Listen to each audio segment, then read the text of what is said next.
May we rise for the invocation and the pledge of allegiance. Heavenly Father, as I come today, Lord, I want to thank you for all blessings. Lord, I want to thank you for letting us gather today. And Lord, as we go into this meeting, please, Lord, give us an open mind and heart, and let us make good decisions. As I pray in Jesus' name, amen. Amen. I pray Allegiance to the flag of the United States of America and to the republic for which it stands, one nation, under God, indivisible, with liberty and justice for all. All right, we got a full house. That sounds so wonderful. Roll call.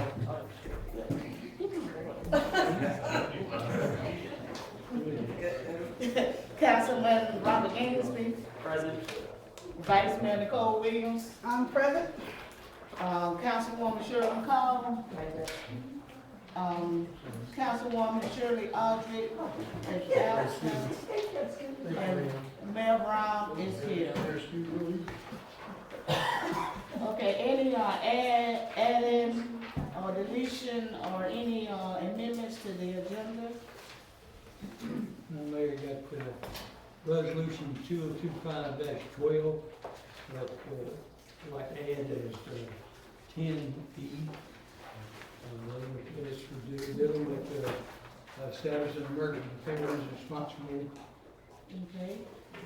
And 10E, resolution 2025 is 12. Right.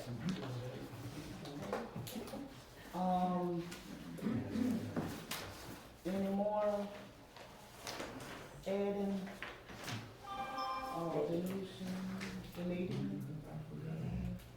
No, it's already.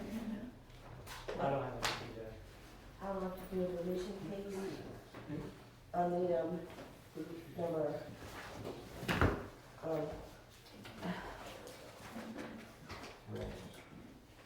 new business 10A, the audit report.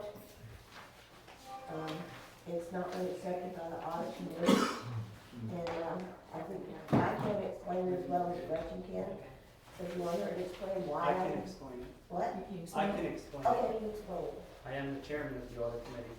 So right now, we don't have what's called a management representation letter for the audit. It is basically an attestation that somebody oversaw the audit from a management perspective, who has an intimate knowledge of the town's finances or issues, etc., and has advised the auditor on what those issues are. At the time that the work for the audit was done, which was basically May, beginning of June, we had no town manager, no town clerk, nobody was involved from the town council. So that is the major hurdle right now with the audit.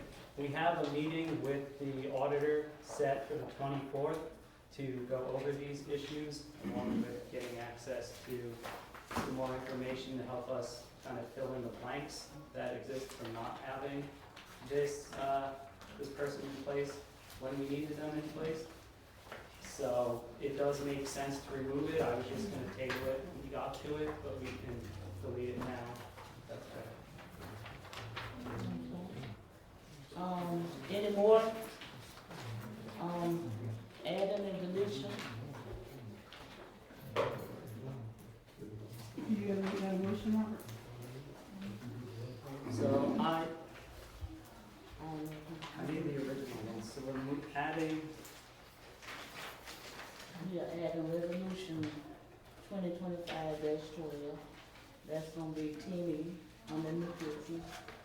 So I move that we add resolution 2025-12 to new business as 10E, and we delete new business A, accepted audit report for fiscal year 23-24. Need motion, second, and vote. I second the motion. Okay, it has a motion and second that.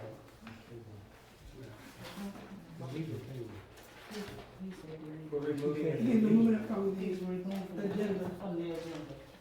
You're concerned about it should be Or tabled. you want it to be tabled?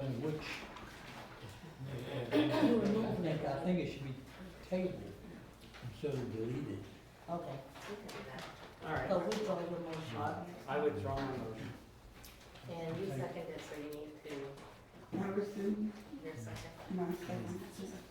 Now, move to table. Okay, I move to table new business item A, accept audit report for fiscal year 23-24. Need motion, second and vote until we've approved the audit through the audit committee and if it pertains to the management representation letter. I second that motion. Okay, it has been motioned and second that we, add resolution 2025 Tabling 10. 12, and we are tabling, the audit report. Ready for the question? None. All in favor? Aye. Any opposed?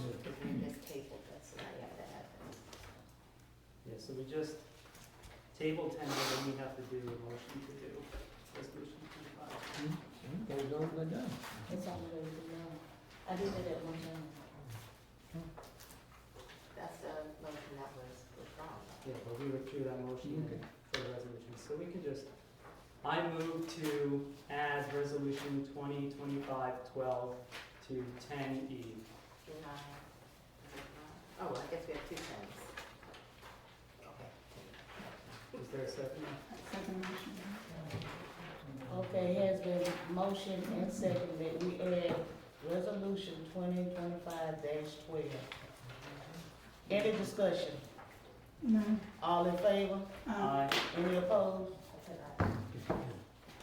Okay, ayes have it. Okay, next thing on approval of the minutes. June 26th and June 28th 28. Special vision meeting. on Saturday. June 28th is on Saturday. June. Is it June or Was it June or May? What date was it? June. June. 26. The last one was the June 26th. 26th.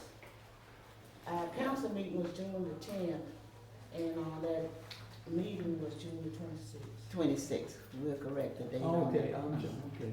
June 26th. 26 was my workshop. Right. It's supposed to be June the 10th, which is our regular council meeting, and June the 26th was a workshop. That's okay. Approving of the minutes. Can I get a motion? I move that we approve the minutes from June the 10th and June the 26th. Second. Okay, it has been motioned that we approve the minutes of June 10th and the 26th. Any discussion? None. All in favor? Aye. Aye. Okay, motion passed. Ayes have it. Okay, financial report, Mr. Richard Powell. Okay, so everyone on the council has your financial report. It's a handout, it's not in a packet. And this report is through the month of May, 8 months. I'd like to first of all kind of address, there was discussion and about possibly being able to move up the report so that it's more timely. It's our goal. I've discussed it with Mr. Garner also, but kind of an example is the report you'd like to have is for the month of June at this meeting. Well, as of today, the bank statements for June hadn't been received yet. And you can't do a financial report without having the bank statements, spending time reconciling them, because it has so many transactions on the bank statements that you're not writing a check or making a deposit. So we want to work at moving that up, and like I say, I've discussed with Mr. Garner, we all want to do that, but there isn't a resolution yet. I discussed possibly something we could do is to have a brief workshop just on the finances, maybe 1 week after the regular meeting, have it real quick and possibly earlier, and instead of having a report here that, you know, that isn't as timely, it would be happy to do that. So we want to get it done. It's not that we're not doing it, but you can't do it without the accurate information. Okay, so on your financial report for the general fund, we have 3 columns. One is the total through May, then the year-to-date budget, and then the variance. Closer you get to the end of the year, the more accurate and showing this information is. So for general fund, your revenues are 522, 515. Your actual, the actual is 522, 515. The pro rata budget's 541, 245. So it shows that you're under collecting the budget by 18,720. You can kind of look up in there, and I can see that the state highway revenue, which is just a singular check, hasn't been received yet. And there's budgeting and administrative transfer from enterprise fund to general, and it hasn't been made yet. So I'm not personally concerned with the status of revenues. As to expenditures, and that will be over on page 3. The total expenditures are $678,849. The pro rata budget is $524,758. So expenditures are over expended $154,000. So if you look at that and you look at the items, you see that you paid $40,600 for a CDBG admin fee that will be reimbursed.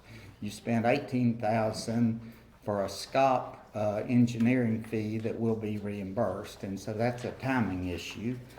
There are also, and we talked about it, there'll be a number of non-recurring transition expenditures that you'll pay that were obviously not thought of in the budget, such as annual sick leave payouts, the trailer facility, both installing it and paying for the monthly rent on that wasn't contemplated in the budget. So it's good, it's not good to be at that stage, but you do have reserves to cover such one-time expenses. The next budget on page 4 is for the enterprise fund. So the enterprise fund, the year-to-date revenue is $376,178. Year-to-date pro rata budget's $432,688. So it's under collected by $56,500. But at this stage, you hadn't received the county grant, which was a little over $40,000, which has now been fully collected. So it's not that far off as to revenues. Finally, on the last page is the year-to-date expenditures are $399,665.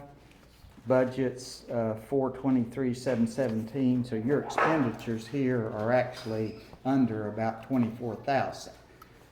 Again, once the admin fee is transferred to general fund, that'll kind of even this out and it'll help general fund. So the enterprise budget, I'm not, at this stage, it seems to be tracking well. Obviously, it'd be good to have, and the budget was constructed to be break even. It wasn't constructed to build reserves. So, any questions? So this doesn't include the $54,000 that we paid for the repair on 41 yet? No, that hadn't hit this yet, and it was known that that's coming out of your street reserve. I have a question. This was about last month. Mm-hmm. You weren't here. We have some interest accounts, and I was wondering which funds are we collecting interest on? Which bank? Okay, you have 2 accounts at Florida Prime, SBA money, that you make most of your interest. Those statements we haven't been able to access for several months, but now and so that interest hadn't been recorded. So now that Mr. Garner's here, he has the credentials to get that changed over so we can get those statements. And then it was also our plan in doing this to analyze your current bank accounts for the purpose of being able to earn interest, because there's opportunities there to earn more interest. And so it's part of our plan, and just a lot of stuff's happened in the last several months that has derailed some of that. Okay, and I don't know if this showed on this one, but why has the town not received payment for the DOT? Okay, it's a one-time check, I think I mentioned that, and it hadn't been received. We may need to send a bill or something, but again, the last several months, we haven't had management here. Okay, and as far as the electric tax and the half-cent tax, are these monthly or quarterly? Okay, most of the state revenues and the utility taxes are monthly. They vary some because there are some percent of other collections, and there's some that are seasonal, but basically they're monthly. All of the state revenues, the state at the start of the year gives official estimates. Of course, it's an estimate, and those are kind of used in the budget, but they fluctuate.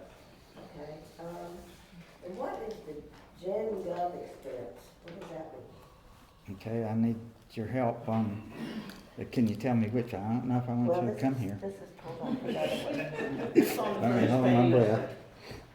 Okay, that is, okay, it's the general government expense, and that's a line item that we collected a lot of the general expenses that weren't in the budget. A lot of that is the trailer and other type expenses that were not contemplated in the budget. So those are being captured there.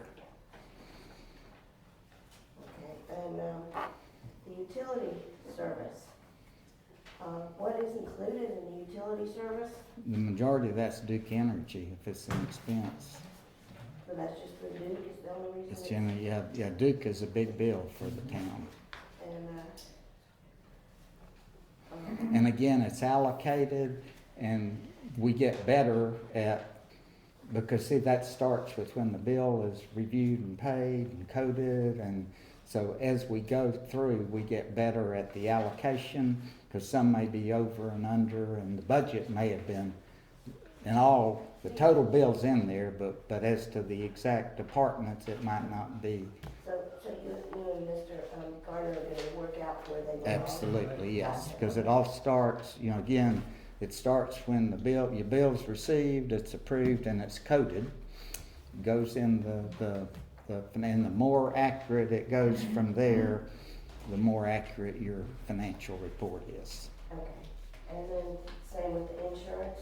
Insurance, again, it's a big bill from FMIT, Florida League. You pay it quarterly, and again, it's allocated.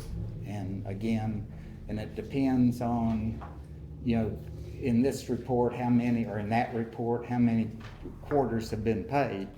But in the end, there's enough, they tell us how much the bill is, and the budget covers the bill, but it's allocation and when it's paid. So the prior administration did not break these down, but you all are going to? Absolutely, because you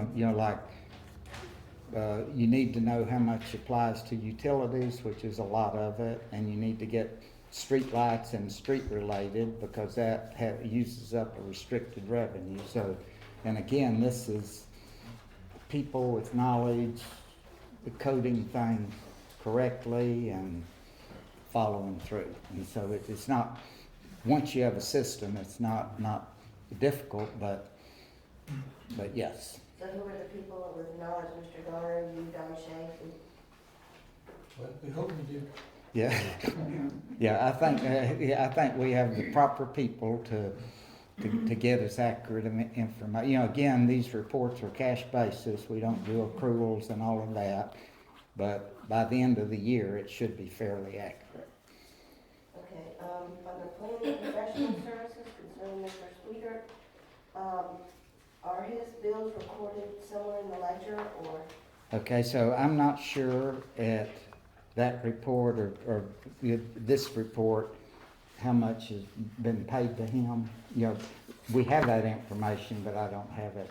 Would it be in the general ledger then? Oh, yeah, it's absolutely, no, it's easy to find. It's easy to find. You can run a vendor report, and if it is coded correctly, it would be under that, well, and here it shows under planning, at this stage, we had paid $11,471.26 for planning. And so I'm assuming it's in that number, Okay. because I can't think of anything else. Under the fire department, life and health insurance, who is covered by life and health? Okay, the fire chief has health insurance. And as far as I know, that's the only Right. one that does. And is there a premium recorded somewhere? Yes, it is. It's And if I may, that insurance is through the Florida Municipal Insurance Trust, Blue Cross Blue Shield, Blue Cross, and it's based on age. And I don't know if the city has ever bid their health insurance and all that, but that's one thing I will sure do, is bid it out and try to get the best quality, because I have, in my 40 years as a city manager, I have never seen an insurance policy for a group, although a very small group, and I can understand maybe that's the reason, but for a group where you had different. Where it's age, prices, yeah. It was for male, female, whatever you might have, but that's what that is, and it's about 20-something thousand or thereabout. It is. So that's all depends on age. Yeah, because and generally, only from working with other people, if your group is under 10, the pricing is more like individual policies. But possibly there might be an opportunity to get on someone else's insurance, because you have, but it's something that Mr. Garner's well able to explore. Yeah. Under the debt service, why was there no payment reflected for April? Okay, so it's cash basis, and are you in the enterprise fund or in the general fund? Financial statement. It's after planning professional services and fire department. What page you on? I'm on a different page, I'm on a different thing. Oh, yeah. I have April, with just a few things we pulled out. Okay, let's see. Talk about that. Up here, maybe this makes sense. Okay, fire department, okay, so you have a payment on the fire truck, and it has debt service, and I see that you've spent 16,000, and the pro rata budget's 12.9. So again, looking at just 1 month, because sometimes the payment's made, but sometimes it might be recorded as 2 in 1 month, but it's being paid. So it won't show up till next month? Well, in the report, you're looking at April, but in May, you spent $16,000 on the loan, but in the pro rata budget's $13,000, so almost looks like you may have made a payment ahead or something. But you're making the payment. But it may not show up every month. Well, and it depends on the timing, but see, your report also is year to date, it's not just for the 1 month. Most of those are quarterly payments. Yeah, A lot of those are quarterly payments. so, See, I think if we got this regularly, we wouldn't have so many questions, but we understand how it's done. yeah, But well, we haven't had availability for 5 years. And yeah, that's- you haven't had a what? Availability of this money for 5 years. Oh, We well, weren't allowed to ask questions for oh, 5 well, years. okay. I mean, that wasn't I'm your not doing. saying it was available, I'm not, so anyway. It wasn't your doing. No, Anyway. I was gonna say, no, we do that, but the fire truck is you make a payment on just like a car, and the payments are being made. The bond issue, if you got to the enterprise fund, that's, I think, made, the big bond issue is once a year, and the state ones are different. Okay, on the roads and streets salary, Mhm. why is it so much over than what it should be? I mean, that should be an old thing, we haven't hired anybody, have we? What? Road and streets. So, Okay, Page road and 2. street, okay. Page 2. Again, it's allocation, so it's possibly that people are being charged not exactly like the budget was. But you have, Salaries though, right? I mean, all of your salaries are the same as approved. Your street utility workers are allocated because they work in water, sewer, and streets. And so if it's not exactly tracking the budget, either the budget's wrong, the allocation, but the total salaries are exactly as approved. You don't have any new employees, no one got a It's not raise. written on the right line items? Well, it's, so somebody might supposed to be 25% streets and 75% to sewer. Well, maybe when it got allocated, that it's not being allocated in that percent. Something to check, but by year end, we will adjust that, analyze it and adjust it. But you have the same workers that you had at the start of the fiscal year. Everyone's being paid the exact approved salary. So it's just where it is in the budget. If it's over here, it's under somewhere else. And then again, what is included in utility services? Utility services is Duke Energy, Okay. Where did I ask and that's a big bill, and it's one you don't have any control over. Is there one in each different fund? Yes, there's utilities, it's one bill, but you have street lights, you have power plants, you have lift stations, you have buildings, you have recreation, so it's allocated. Okay. So if we had access to the journal, we would know what was coming from what? You would know, how much you're paying Duke Energy. I mean, any of these questions can be answered. The QuickBooks has excellent detailed records. Okay. So what do we ask for in the QuickBooks records to get these answers?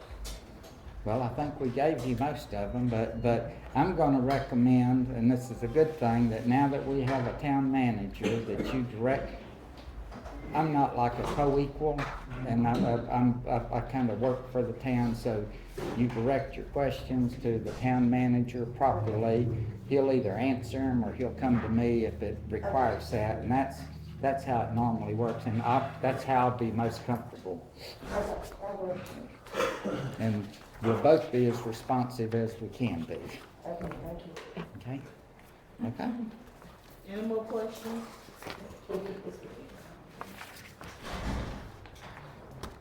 Thank you, Ms. So, Pike. but very good. We have a question for Oh, I'm sorry. Yeah, John Warner. One question for you, sir, is I've heard multiple times when you said the allocation wasn't equal to what's actual. Mhm. Do the allocations always equal the total sum? Okay, so that's mainly payroll, and it's mainly the Duke Energy bill.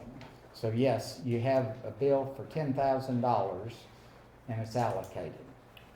Originally, the budget allocated it, and then actual allocates it, but it's not necessarily it hasn't been uniform every month. Does that answer your question? Not entirely. Okay, I'm not trying to. I don't know about the past council, Mhm. but if you could work with the council so when they do the budgeting, that it would reflect more evenly what you're reporting. Okay, so now that you have a town manager and you had a town manager, the town manager is going to prepare the budget. I'm going to assist him to whatever degree he wants me to assist him. We all want it accurate. The Yeah, I town mean, you've council's been doing going this for many years, am I correct? to have many, I don't want Yeah, to say how many. So, I mean, so But- the allocation should be at least in the neighborhood of the budget, and I'm having figures that are pretty much out of it. It's not- well, But yes, absolutely, we all want to get it as right as we can. one of the main things in government is checks can slow sometimes. Especially working with grants or contractor, you get reimbursed for contractor payment. You submit it, it goes through the state agencies, and it may sit on somebody's desk 60 days before it's acted on. And you spent the money and you haven't got it back, and so that's a big thing in governing the county. It's especially if you got grants and loans or SBA loans or anything like that. But we'll work on the allocation. I mean, I already picked that out. Any more questions? Second, Ms. Powell. Okay, good. Have a nice rest of the meeting. Did Thank you. you talk about you trying to set a time? Okay, yes, okay, yes, if I could If speak, they want to do if I the could week speak, later or something, you know. if I could speak briefly on the budget, we all are, there's what's called the trim process, which is truth and millage, highly regulated by the state, and it's a process you go through if you levy ad valorem taxes, which you do. So, the state, the property appraiser has given us a tax roll, and so the town council must agree on a maximum millage basically by the end of July. Okay, and so and to make the process work, you have to do that. So, and I discussed with Lee, and this would kind of go, if we could have a workshop, and we're suggesting Tuesday, the 15th? What, next Tuesday? Yes, which is next Tuesday. I personally would like to have it earlier, maybe 5 o'clock. And at that thing, I think we can have the June report, but I think we're gonna get the bank statements. So we can do the June report. I can kind of highlight how much the tax roll has grown or not grown, other things. And so we would like, and by then, you can't have your 2 budget hearings on the same date as the county. The county has preference. So by then, I'll know, hopefully, when their meetings are. So the purpose of that workshop would be to kind of, by consensus, agree on the maximum millage. Your current millage is 6 mills, and on the 2 budget hearings. And so if that, and then at that same time, we'll have the June report, which is 9 months of the year. So, and the maximum millage has to be set before your next regular meeting. So. I sure I'd recommend we do that because I was told that White Springs had been on time, but they were trimmed for years and years and years, and I want to wake a wire out that we did it this year. This is supposed to be when? Next Tuesday. So I was planning on When is doing the the county commission stabilization workshop. I'll find that out. If we could do it. Well, we can tag it on. Yeah, I mean, it shouldn't be more than No, I mean, 30 minutes or so. at the most, 30 minutes. Don't we have a meeting on the 20, a hearing on the 20, I mean on the 14th? 14th, and, well, that's. So can't we do it right before then? So we would just have that one day? Okay, I can't be here on the Yeah, we 14th. got I'm going to regular another schedule. city. Yeah. Yeah, When is the county commission meeting? Isn't that the third Tuesday? At what time? well, no, but you may or may not know what your 2 budget hearing dates are. Can it be earlier in the day?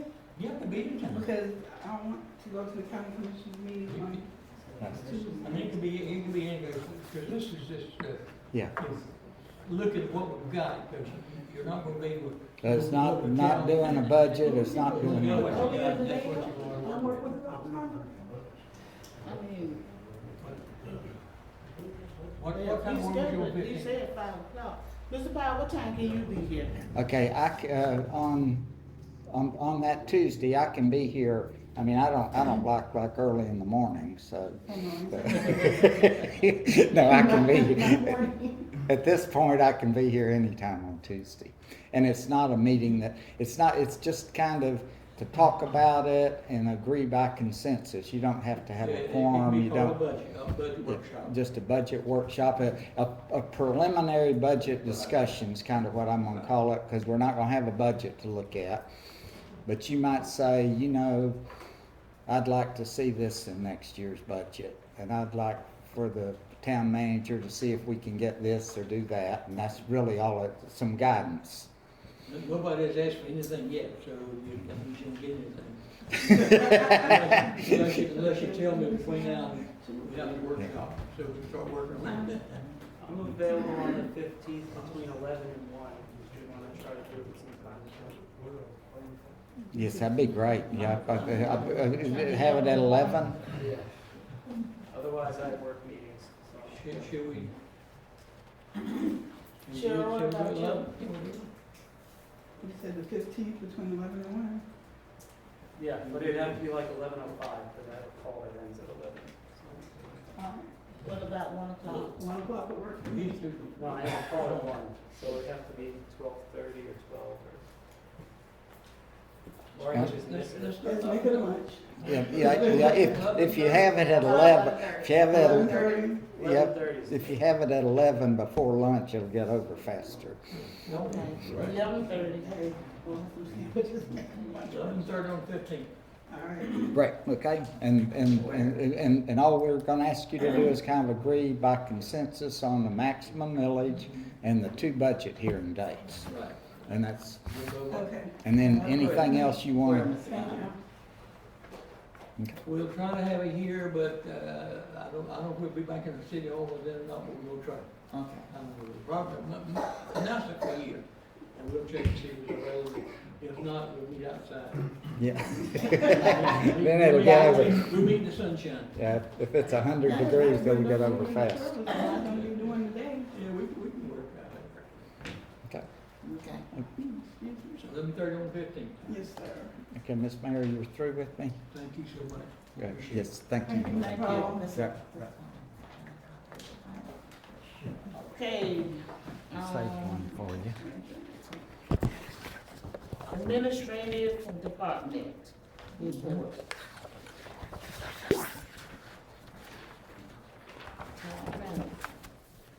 All right.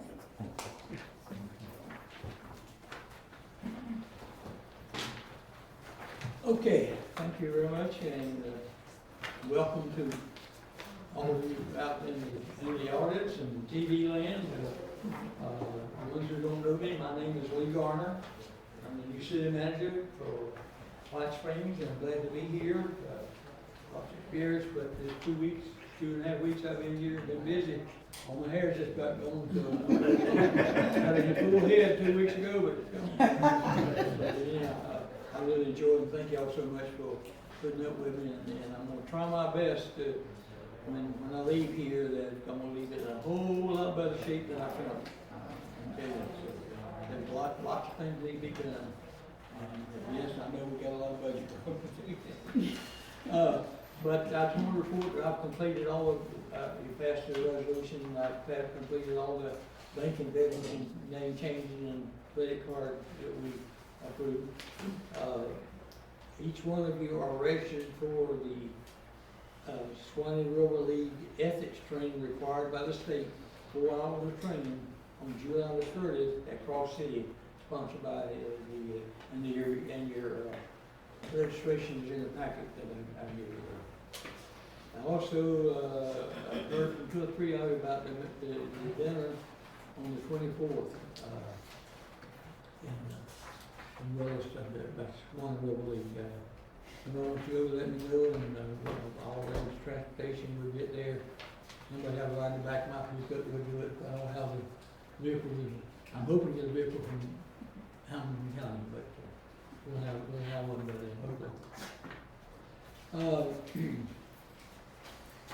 I'm just as kind of as a little one for people out in the audience, they ask, so what does the town manager do? What? The charter is, I'm the chief executive officer of the town. All employees work for me. I hire and fire, and with a lot of times with consent of the council, to be sure that we're all on the same roadway. But I know that it's a different situation when all y'all came along. You were all appointed, no staff hardly, and each one of you, I think, were assigned a different department to kind of work under.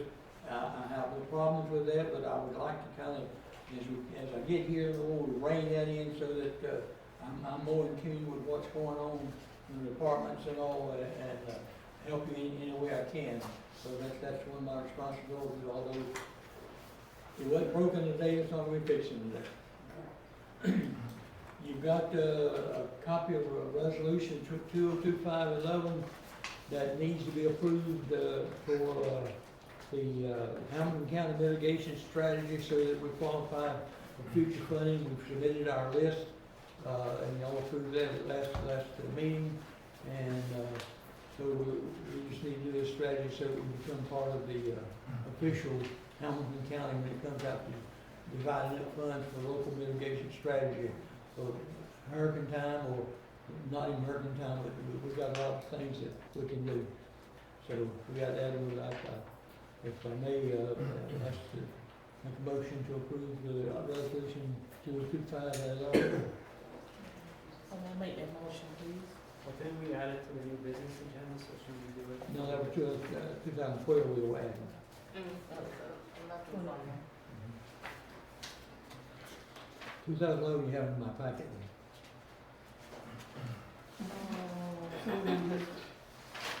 Local mitigation strategy. I'll make a motion, we accept resolution number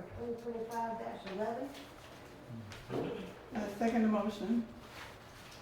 Okay, it has been motion and second that we accept resolution 2025-11. Any discussion? I would like an opportunity to read it before we go on. Okay. Go ahead. I'll let you. Alright, I'll read it out loud. A resolution of the Town Commissioners of the Town of White Springs, Florida, adopting the 2025 Hamilton County Local Mitigation Strategy, LMS. Whereas, Chapter 252 Florida Statutes assigns to the Board of County Commissioners responsibilities for disaster mitigation, preparedness, response, and recovery, and whereas, the Town of White Springs is subject to natural and human-caused hazards, including hurricanes, tropical storms, tornadoes, floods, sinkholes, and wildland fires, and faces potential damage to life, property, natural resources, and the local economy, and whereas the Hamilton County Local Mitigation Strategy has been reviewed and approved by the Florida Division of Emergency Management Mitigation Bureau Planning Unit as described in the program administration by state's agreement with the FEMA Region 4 Planning Office, and determined to be in compliance with the criteria for such plans, and whereas these plans establish a framework through which the Town of White Springs may realistically prevent and mitigate the impacts of,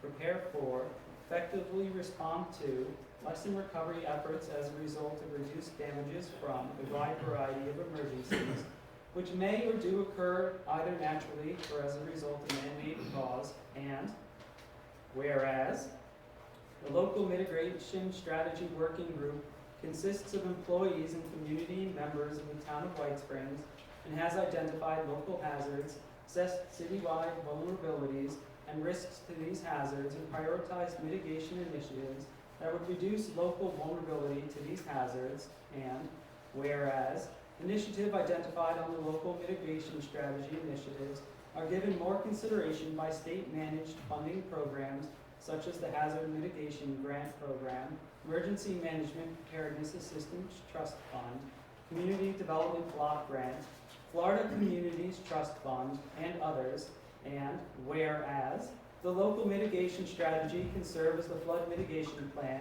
as required of all communities participating in the National Flood Insurance Program and seeking project funding from the Flood Mitigation Assistance Program.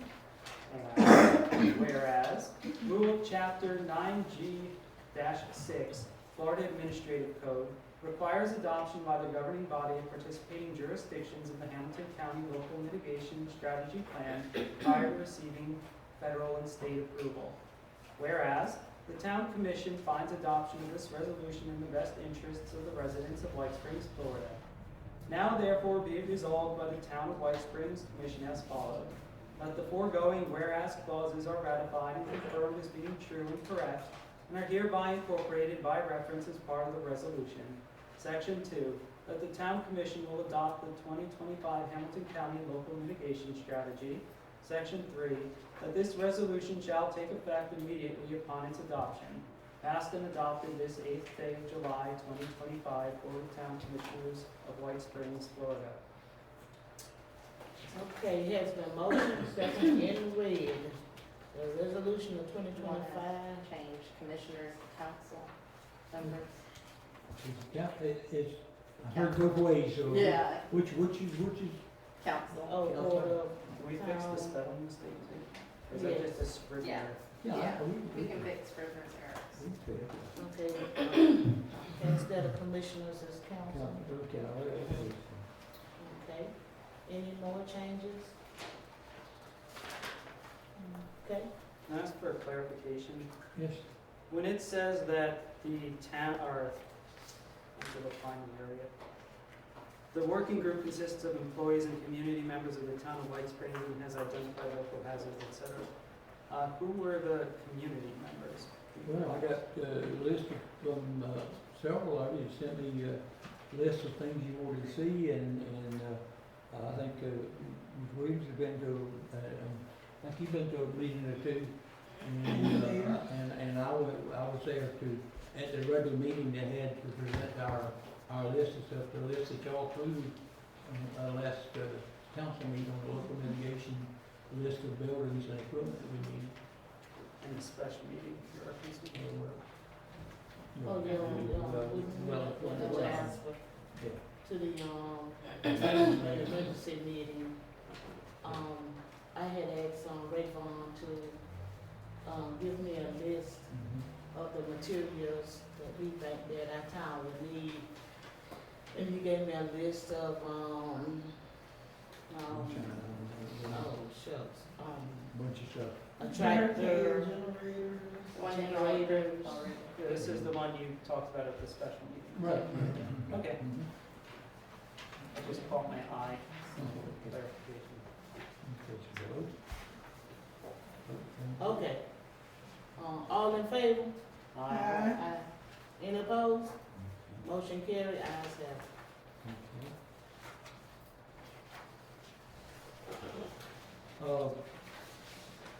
In your package is a copy of the legal service contract with the attorney that a couple of you have asked me to provide the information. I have prepared, and proclamations do not require a vote of council. That's something the mayor can do as a benefit to the community and all that stuff. And so I prepared the requested and prepared a proclamation for Red Ribbon Week to be in October, coming up, so that's time to plan for Red Ribbon Week, and if one city action there, and we can ask the mayor to sign that proclamation on behalf of the town. We also, y'all passed a motion, something about having the girls in City Hall that work from 8 to 5. I met with Mr. Powell, and we got one of them is part-time, and the other one, she's there more at her will than anything else, but she is an employee. In order for them to become part-time employees, it will cost about $13,000 a piece for their health insurance and retirement.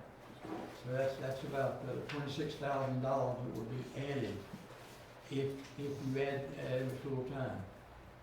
Personally, right now, in the short time I've been here, I feel that we can cover City Hall with Hoover Gun. We may have to adjust it. Only one I'll be there sometime, and he'll be given from time on. But I think we can do it. For a short time I've been here, there's only been about 4 or 5 days where we've had several people come to the window. I know one day we had one person, and one day we had two people, since I've been here, that came to the window.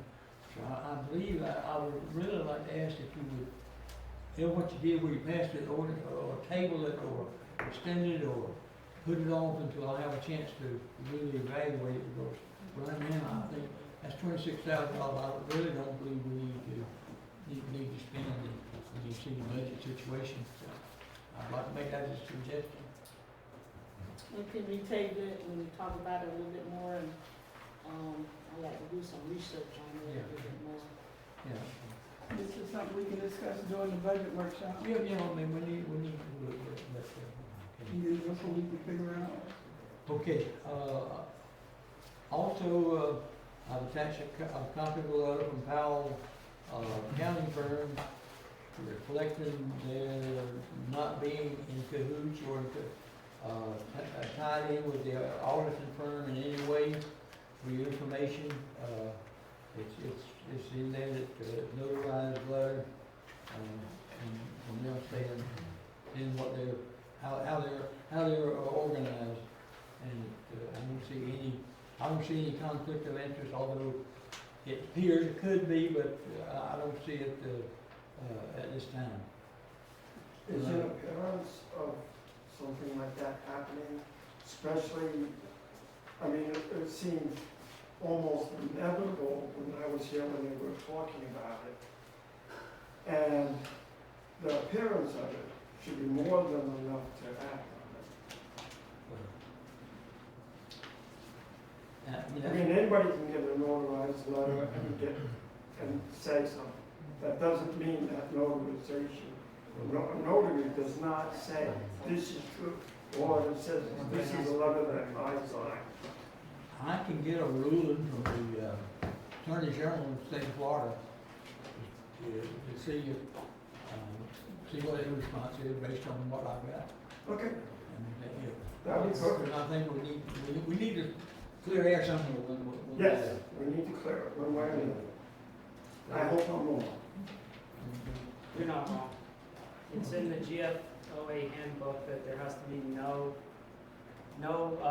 connection and no appearance of a connection, so And I think the big we're going to problem have to was, figure out how that will affect going forward. I think one of the major problems is he's listed as a consultant on the other firm on their website. But we have the audit committee for these conversations, unless we want to get bogged down in Right.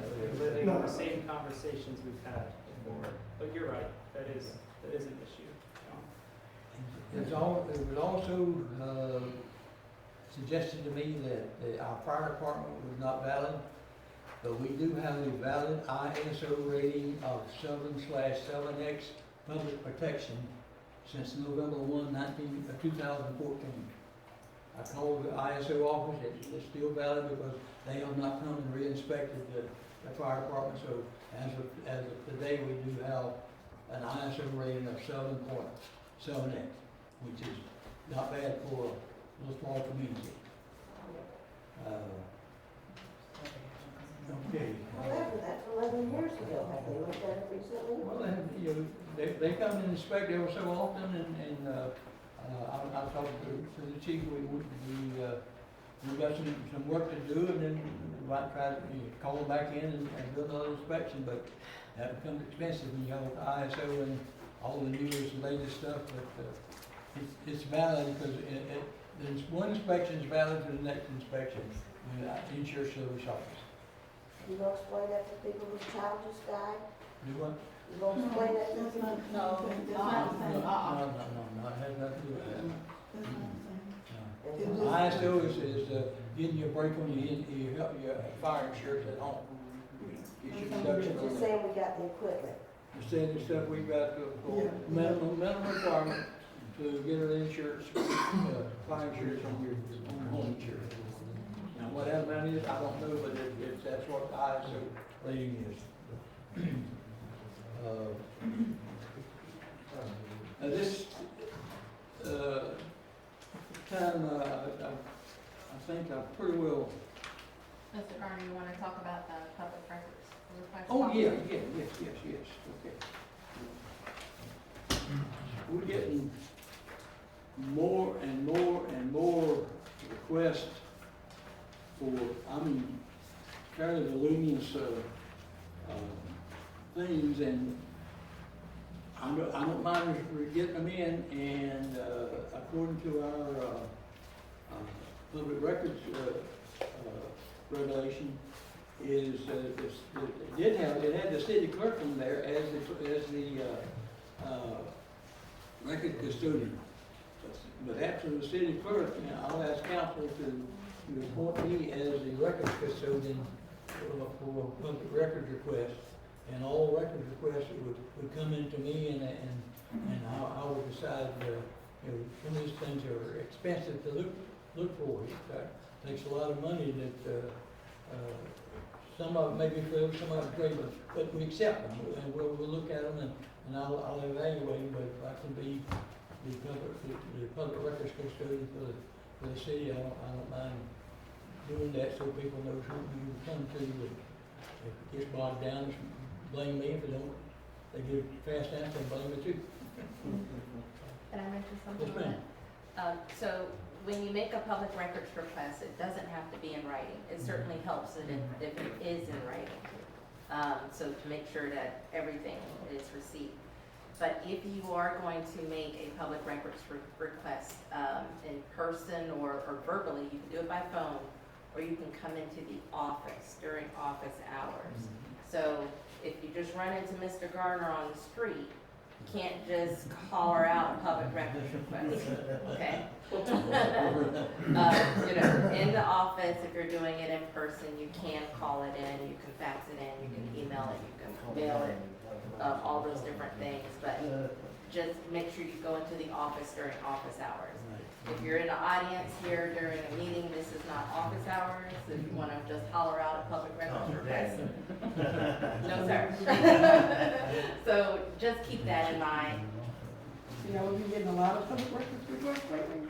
Yes, and council members, if you get them, then, you know, make sure that you follow the procedure that's here and make sure that they get to Mr. Garner. And some of them have gone directly to a consultant, and they work with the city. It gets when a council member comes in, they get it.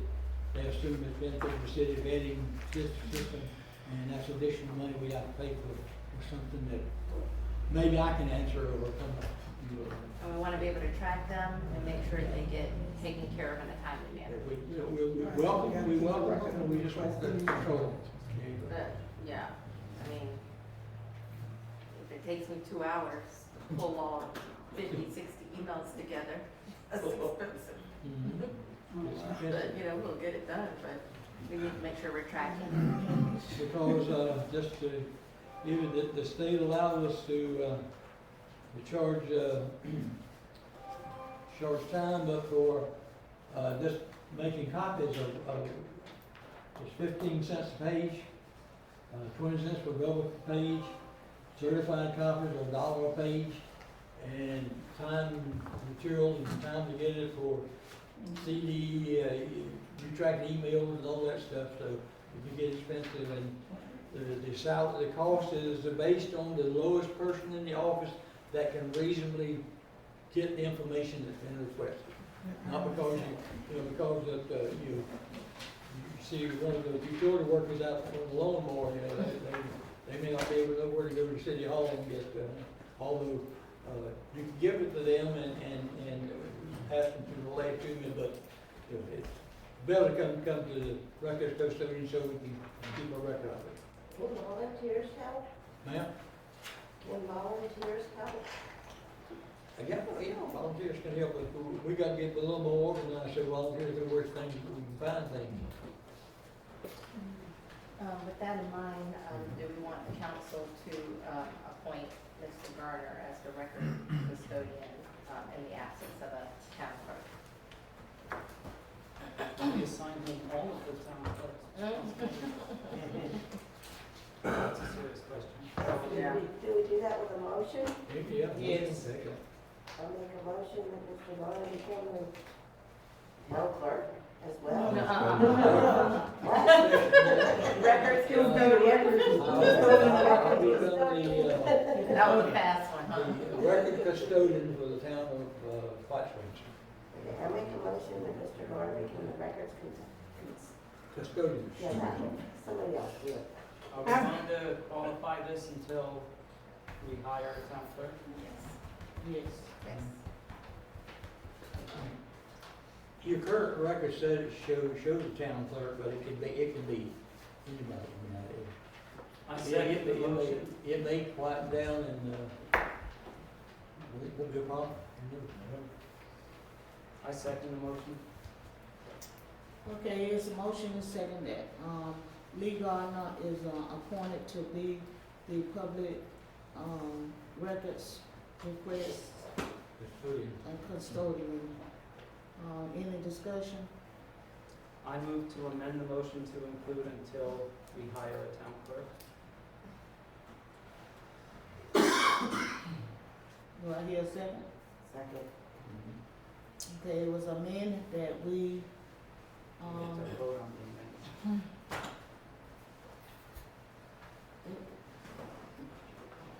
but I still have one more motion on the floor. Well, it's first in, last out, so the original motion was made, then we do the motion for the amendment, so we have to vote on the motion for the amendment. And then once that's either approved or denied, then we do the original motion, because it changes the original motion. It has been motion and second that we appoint Mr. Lee Gardner to be the custodian, reports for 119 requests and until we hire a clerk. Any discussion? All in favor? Aye. Any opposed? Ayes have it, motion carried. Vote on the motion. I'll go back to mine. So now we need to go back to the original motion, Okay, and there'll be, we vote on the amended motion. Amended motion. it was motion and second that we voted on the amend motion. Any discussion? All in favor? Aye. Any opposed? Ayes have it, motion carried.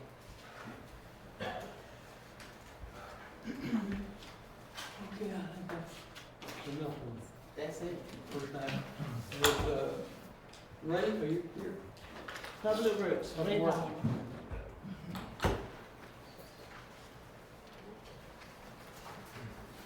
I might say while he's coming up, at the last meeting, we, okay. You got okay. We have ordered, a, side-by-side, it should be here hopefully about close to the end of the month. It's been constructed, they have to be made from scratch, and all that, depends where you order them at. And his, truck is in the, shop, and for new motor, and hopefully it'll be running by the end of this week, we'll have it back. So, two things. Yep. Okay. What? So I need approval on 2 items. We're not gonna let you come up. First, We're gonna ban him. It's a good thing we love you. first item is a transfer switch at my Bridge Street lift station. So I called and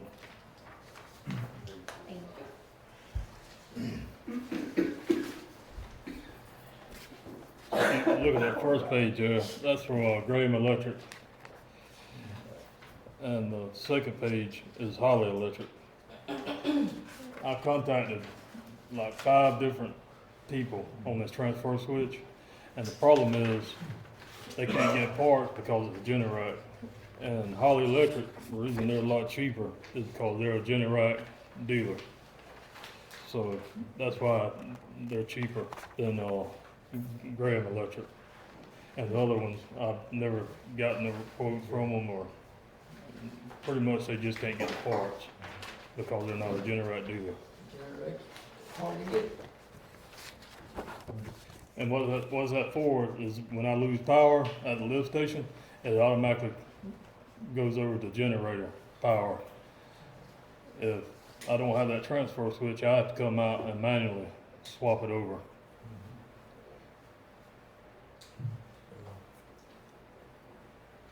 What street this on? Bridge. Oh, Bridge Street. Yeah, Bridge Street, Booger Bottom. Oh, we have Vivian, I recommend it. Holly. Yeah, I feel. Yeah, real lightning, fast when I lightning talk struck the to you transformer inside the transfer switch control panel, Mhm. and that's the whole problem. It's just outdated, really, and so you can't get a new transformer for it. So you have to replace the whole box, the whole transfer switch. so we need to go ahead and make a motion. Yes. I have a question. Is there something we can do to insure this for you? Is it what now? Can we insure this or no? Like if it gets hit again? The generators are insured, but, and they have surge protectors on, but sometimes, Yeah. these storms, you have. Yeah, a it's surge squirrel, protected. a squirrel will get them or something. Right. So insurance doesn't cover it? No, And if the no, it's whole past, subway it's go out, past, yeah, it's past. I move that we accept the quote from Holly Electric Incorporated for $3,070.21 for the transfer switch. A second.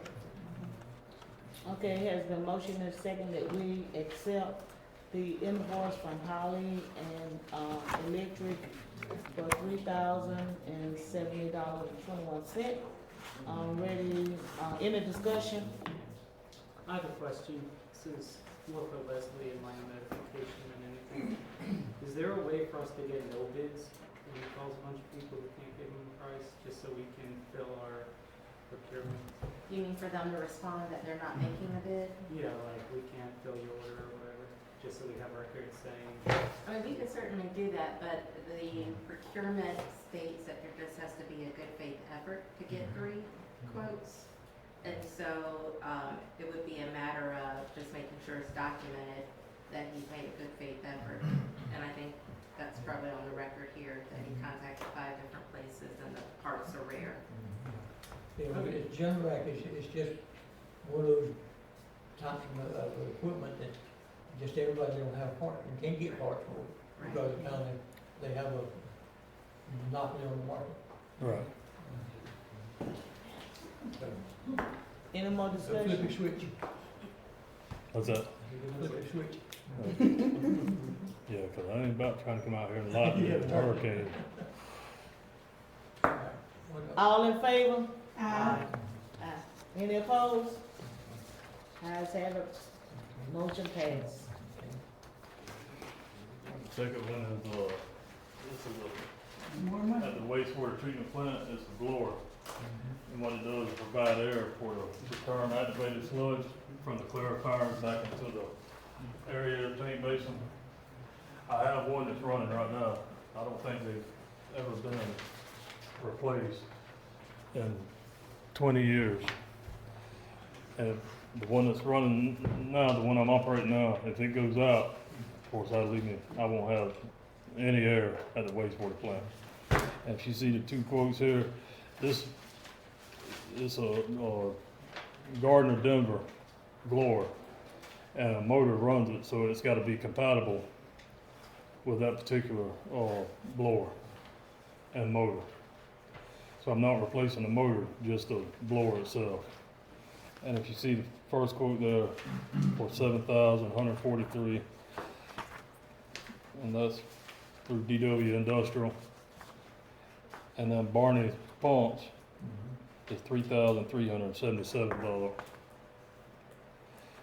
And the reason that's cheaper, that's just the blower.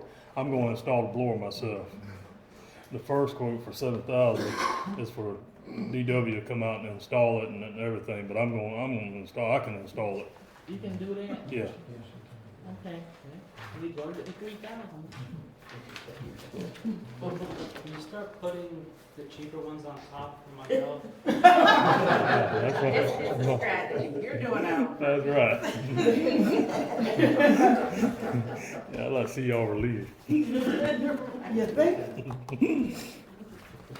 Okay, I move that we accept the, estimate from Barney's Pump for the blower.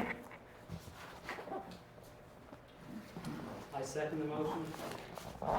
Okay, it's been motion and second that we accept the invoice from Barney's Pumps. Ready, any discussion? All in favor? Aye. Aye. Any opposed? Motion carried, ayes have it. We gonna bring that one so good now. Well, we know we need a new air conditioner at Town Hall. That's a given. Tomorrow morning, 9:30, I have, a server crew coming out. We'll look at it, because, been in there with some other people, air conditioning people and all, and I don't know if all the mold that there may be some mold in there in the ducts or something, but I'll give me a quote for cleaning the ducts out and replacing cleaning the ducts out and cleaning it up and see what that does. Hopefully we can get back in the city hall so we can get operational like we should. He's been diligently trying to get, bids for air conditioning and, existing, 1 4-ton unit. And, the bids are, I'll give you a heart attack here, Robert. So, one bid is for $10,875 from, AC to there. And, that would be, 4-ton pump split unit, and everything we need. Mr. Skipper has given us a bid, a quote for, back at Cook's Air Condition gave us a quote for the sum of $10,335. And Mr. Skipper gave us one for $8,650 for the same quality equipment. And I think everybody knows his work record from what I've heard nothing but good about his work record and everything we need on here. So it's something I'd like to get, as we go through this process of getting City Hall ready to move back into and get rid of the trailer. I'd like to be able to not have to come back to the council once we get ready to pull the strings on this and get it installed. So $8,650 for Mr. Skipper. And again, this can be paid for out of the ARPA funds. I talked to Mr. Powell about it. And, yes, sir. So I had our unit replaced recently and had similar prices to the high ends that you did. Went with Wilson, I think they're out of Lake Butler, for a little over $5,000. New train unit, air handler, phenomenal people, excellent work. Consider reaching out to Wilson and throwing them in the pool. That there was such a difference in price between the other quotes, just like the ones that you got. The other ones were like that 11,000 range, and you know, I just can't say anything bad about it at all. Does that include the cleaning of the duct? Yeah. Are these the ones? No, the cleaning of the duct would be, Serve. Yeah. Okay, Yeah. what somebody was saying something, so I can wait and say what you were gonna say. I was gonna say. Okay, so as far as the mold and the remediation that has to be, had to be done, what's going on with that? Because, you know, they gave a whole mold report. I know we got 2 of them there, but I don't see it.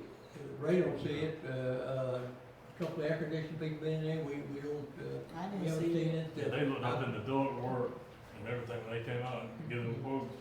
They looked up in the duct work and they said they seen, I mean, I'm not a mold expert, so I don't know, but I'm sure they've seen it before, AC guys. So what happened that we got a mold report done in the first place? Or something? Because they started getting sick, the employees started getting sick, each one of them was starting to have these symptoms, and then one of the doctors said that it has to be coming from mold, if I'm not mistaken, correct, Cynthia? And then when they had the people to come in, they did the mold report, which is why we have a mold report, because they said the building was infested with mold. Well, that's one thing I'll ask the Servpro to look tomorrow and see if they find any mold. If they find mold, it's somewhere that we haven't seen or something, You remember when they said the concentration Yeah, of and if you mold look, was if you look at the mold report, the photographs that they put in the mold report, it's really something you would probably find in most of the homes in Florida. Sure, yeah, Yeah. of course. Yeah, But, Serpro is pretty good. yeah. We use Serpro. That's what I'm trying to say. we'll get their opinion, if it's mold, then of course, if it's something they can't, if it's something they can't do, then, we might have to go back to the remediation thing, but right now, I don't see it spending all kind of money for that if we don't have to. Well, I understand that, it was just, I was concerned because, you know, I that would be an issue with everyone and their health and everybody in that building, once we open it back, if that issue was not, taken care of. Can we make a motion to include Georgia's company in here and just say up to, like we did with Ray's thing, to improve the air conditioning up to such and such amount of dollars? In case it comes out way under. Personally, I'd rather wait till Serpro comes out, because if they say it's a mess and it's gonna cost a fortune to fix it, I would like to know that before we. Well, that, we can Well, make that. regardless of what, yeah. replace You air gotta replace conditioning. that Air conditioning, like conditioning replace anyway. the cars. And, Okay, so this is just for my clarification. A correct motion would be that if Servpro gives the clearance Right. of the mold issue, that we then will be approving the purchase of the air conditioning Air unit conditioning up and then to whatever. X amount of money. And whatever So whichever one you choose, whatever then- Servpro charges us to, you steam clean it up and all of it, so we can get back in there. But it needs a good, It probably will, because it hadn't been used in several months, so that's going to. and I don't think it's been cleaned in a long time either. But again, if No, we you can gotta book include, if we can include his company in it, give them a chance to make a bid, if it's as good or if it's a lot less than Donnie Skipper. Well, see, Donnie Skipper been, dealing with the town of White Springs for a long time, and he also is the one who put that air conditioning in, so he pretty much know what we need for town hall, cause that's been, our electronic. What is the difference in their warranties? That's gonna be the main issue. Yeah, Is gonna be the warranties. Who's gonna be able to come out, for an emergency, if something goes on with it? What type of warranty is each of these companies offering? Because it could be good to, the most expensive one might have the worst warranty. The cheapest one might have the best warranty, but it just depends, you get what you pay for, in other words. and Donnie Skipper So- right there in Lake City, so he's pretty much being White Springs. No, I'm not anyway. trying to exclude anybody, I think anybody should be able to submit a, put a bid in for it, but as you get them, make sure they're all in writing and put the warranty down with it so we can make an educated. But I'm looking at how long, Recommendation. we've been on this project. We've been on this project, ever since we've been here, we've been trying to get Donnie Skipper to come out and get a new air conditioner. And we've been holding up. Open and fair and, well, I mean, our bid, we follow our bid book process for it, to, right. you get three. So we just Three need to make a motion to And approve it up to a certain amount and if, to include You can get a hold of it, Servpro we and talk whatever they about. charge.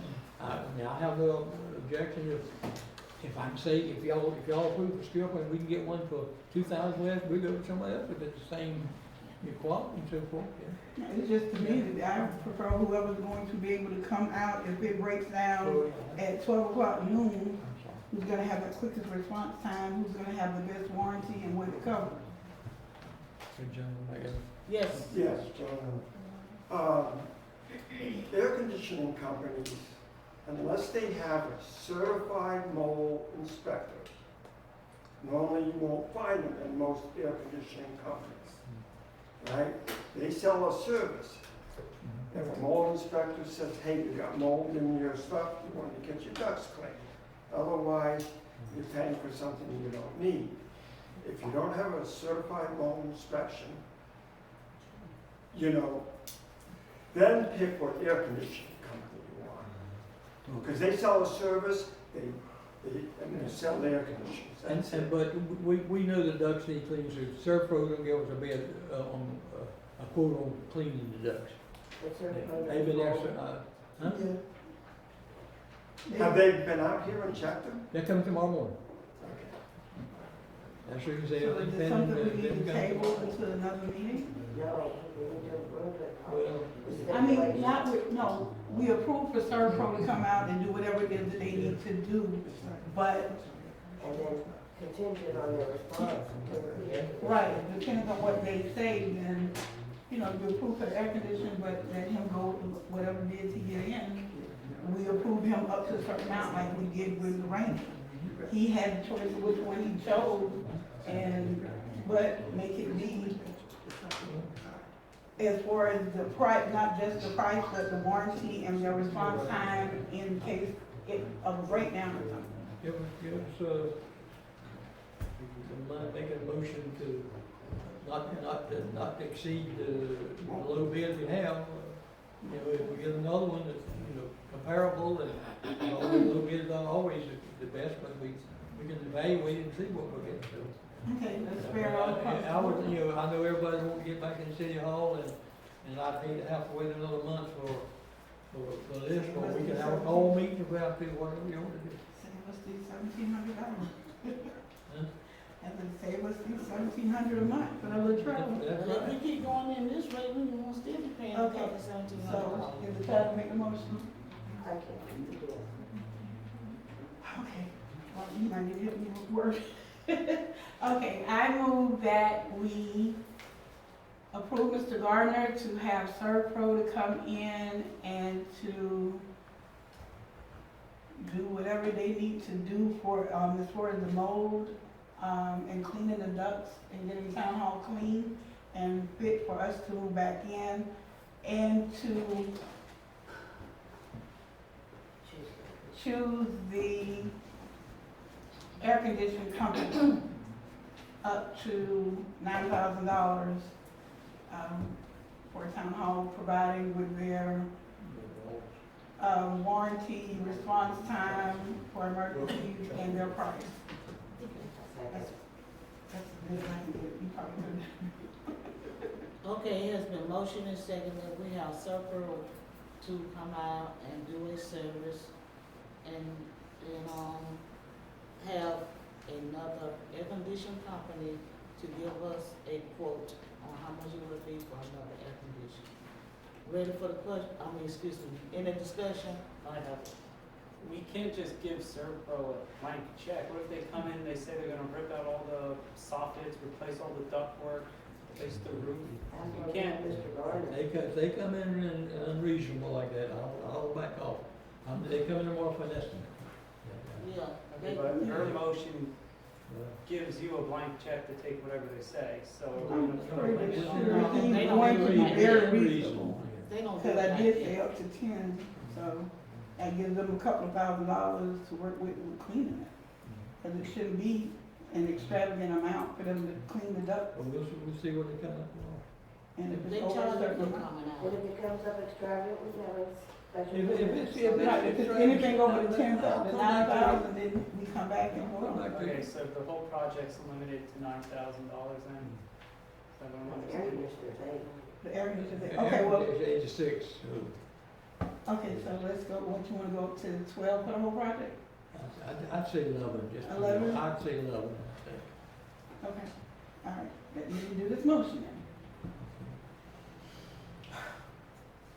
I move that we allow Mr. Garner to contract with Servpro to give an estimate and, for him to get with Servpro to do the cleaning of the ducts and the building, of town hall building, and to get approve the air conditioning through bid from the different companies up to $11,000. Anything over $11,000 has to come back before the council for us to vote on. And who seconded it last time? Cheryl, I second. So do you accept her amendment? I did. That's right. Okay, any more discussion? All in favor? Aye. Any opposed? Motion carries. Okay. Fire Department, Mr. Steve Stith.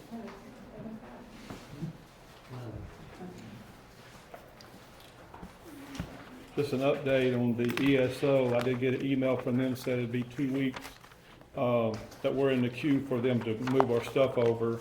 And then there'll be, training for that to take place and then go with it, show the guys how to do it.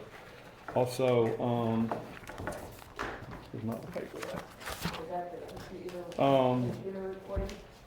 Yes, ma'am. The EMS station, I know me and Mr. Garner talked about that the other day. Wasn't sure. It was back in June the 6th. We talked about having the EMS be down here stationed, and there was legal issues from the county that's supposed to send a MOU to our attorney. So I just talked to the county coordinator. He said he's not really sure where that's at, but I know you were gonna. I'm like, Trying to find out. yeah, I'll say we're good for any day when they're ready to come. That's not an issue with us, but it's just trying to make sure it's legal. I have been working with Mr. Garner on, he asked me about some hours that the fire department, how they cover. And of course, I think I've covered this before. There really is no schedule you can set other than there's 24 hours in a day. But however, most of these guys are part-time. They're working other jobs. I did go back for the month of June. And each week there was 168 hours we covered, but due to the payroll and budgeting, we were cut back to 113. So with that being said, like for from June the 2nd to June the 8th, 75 hours were covered and 38 weren't. But most of the time there's 97 hours. The second week in June, there's 100 hours. The third week of June, and 83 hours in the fourth week of June, which we would come up short on some. But the majority of the people that are working are doing night because they have other jobs that they're doing. So it is during the day, there is a lot of open time during the AM shift. So I was talking to Mr. Garner to see, we have 5 people in the pool. If we can make the pool a little bit bigger, so there's other people, if they can get this, will still stay under our 113 hours. Because there's hours there that can be had for that to have coverage during the day. Like I say, the majority of our calls are EMS. And with EMS being down here, as soon as they can be here, it's gonna help a lot for the community. And so we're just operationally working with that to see what we can get done with more people in the pool. Of course, that takes money as well, and then, just to have people part-time, it costs workman's comp and different stuff. So that's gotta be taken into consideration, plus the gear and stuff. So that's something we're working with, trying to figure out what we can do with that. Any questions? So you said it was 113 hours a week? A week that we're allowed on the pay, with the way the budget got cut, when it got cut back, it was 113 hours we're allowed to budget each week for personnel. It used to be 168, but since there wasn't a full budget, we had to cut it back. So these people, I'm sorry. That's 113 FTE, so divided by 4, is that correct? Full-time equivalents, so I mean, it's a total pool of 113 hours? divided by Hours for the whole week. There's only 24 hours, and that's all we can spend for that week. And we're doing 100 hours at night, so technically there's 13 hours during the day that we can't cover, but there's more hours in the day. But we can't budget it to put it there, put the people there. And that's something we're working with, trying to see if there's anything that we can do different this coming up year or now. Question? Yeah, Chief, I have to ask the question. Did we have coverage on the 4th of July? No, of all the nights of the year that we would need coverage, how is it that we did not have coverage on the 4th of July? There's no set schedule. I mean, we had, for them. Scott, I'm sorry to interrupt you. Okay, well, let me tell you, let me explain. It was an EMS call. If it would have been fixed, I'm not pointing fingers, but EMS is a majority of it. We can't cover that all the time. So there was nobody there. So, I've just pointed out there, I live across the street from the fire station. When Thomas Brazil and Kevin were there, that door made us crazy. That door went up and down, nonstop, all the time. And it's when we need you the most is when we need you. And from the EMS side of it, a reasonably competent Good Samaritan coming up, stabilizing the neck, stopping the bleeding, buys time for the individual. I don't know what the cause of death was on that young man. My condolences out to the family. But that's been the whole argument about having this here in the town, is that it shortens the response time. Agreed. And if there was somebody who had been in there at that point, to go just a few blocks to clear that young man's airway or stabilize his neck or stop the bleeding, I don't know. Maybe he was dead on the scene, but that makes the difference of life or death. Just sheer minutes do, until a real paramedic or some other person or an airlift or whatever can come to take the person to greater need. I mean, this is what we've learned on the battlefields of the wars in the last 2 decades, is that by making everyone a first responder, that our survivability rate in war has been just unbelievable. And I have a really hard time that you didn't have people on duty 4th of July where there's fires, because there could have been fires too. Everybody's blowing off fireworks. So even if you didn't have the EMS side, you would have had people with the fire trucks to deal with the fire issues. You know? Not only I that, agree. with the fireworks, We did so have- much fireworks going on and everything. People get severe burns, get their hands blown up. And the one, as I agree with George, the one night, and you got nobody out there? And then also, what about advanced life support? Somebody told somebody here recently that he wouldn't do anything without because the fire department doesn't have advanced life support, a license. So what, is that correct? That is true. So We are first so responders. why would you have anybody other than, a good Samaritan come by? Because that's all you got right now then.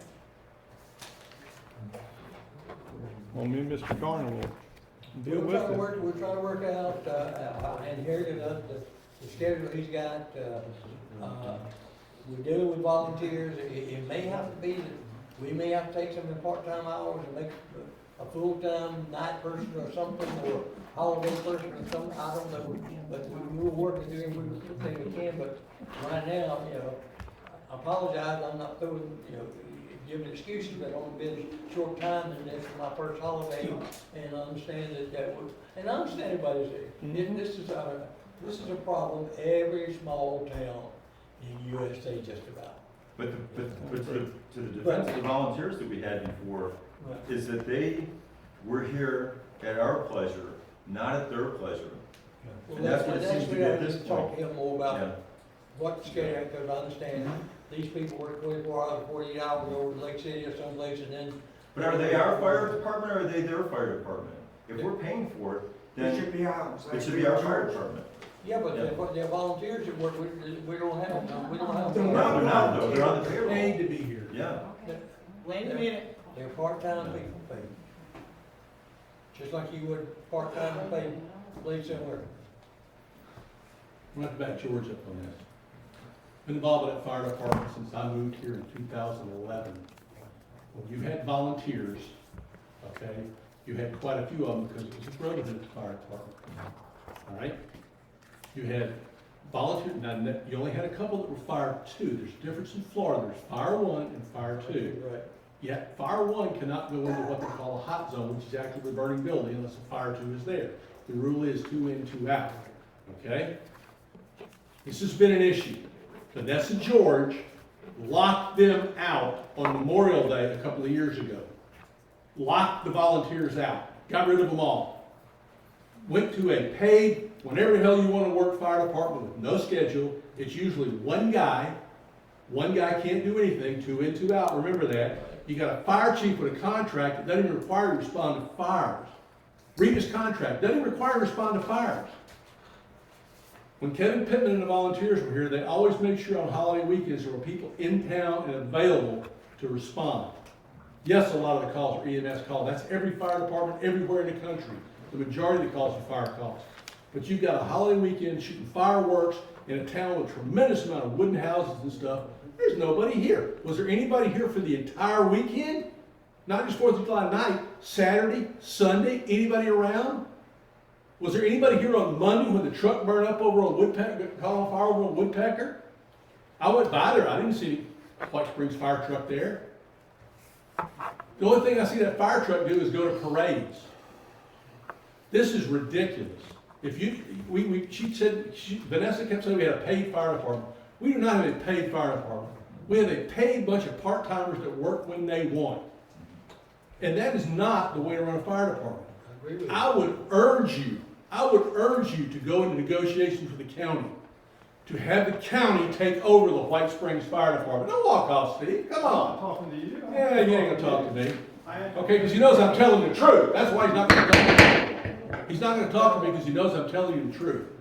Go into negotiations with the Hamilton County Fire Department.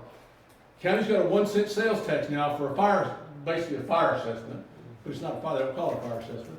But they have money now for a fire department. You can lease them the equipment, you can lease them the station for $1 a year, let their people man the station 24/7, 2 guys, and you would have a paid fire department.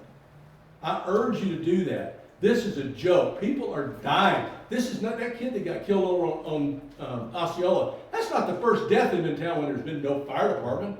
Cheryl had a friend almost died from choking. No fire department. The ambulances are coming from Jasper. That's 15 miles away. And he says he has a paramedic.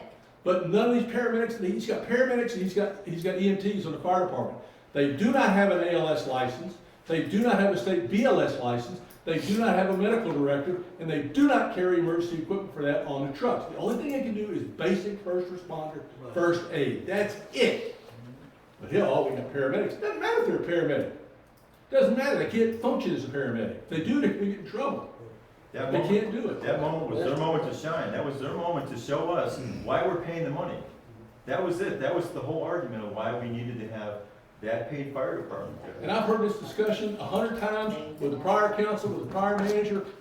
Y'all need to address this. Okay. This should be a priority. We will. We will. Annette Hutchinson, I live near Thomas here.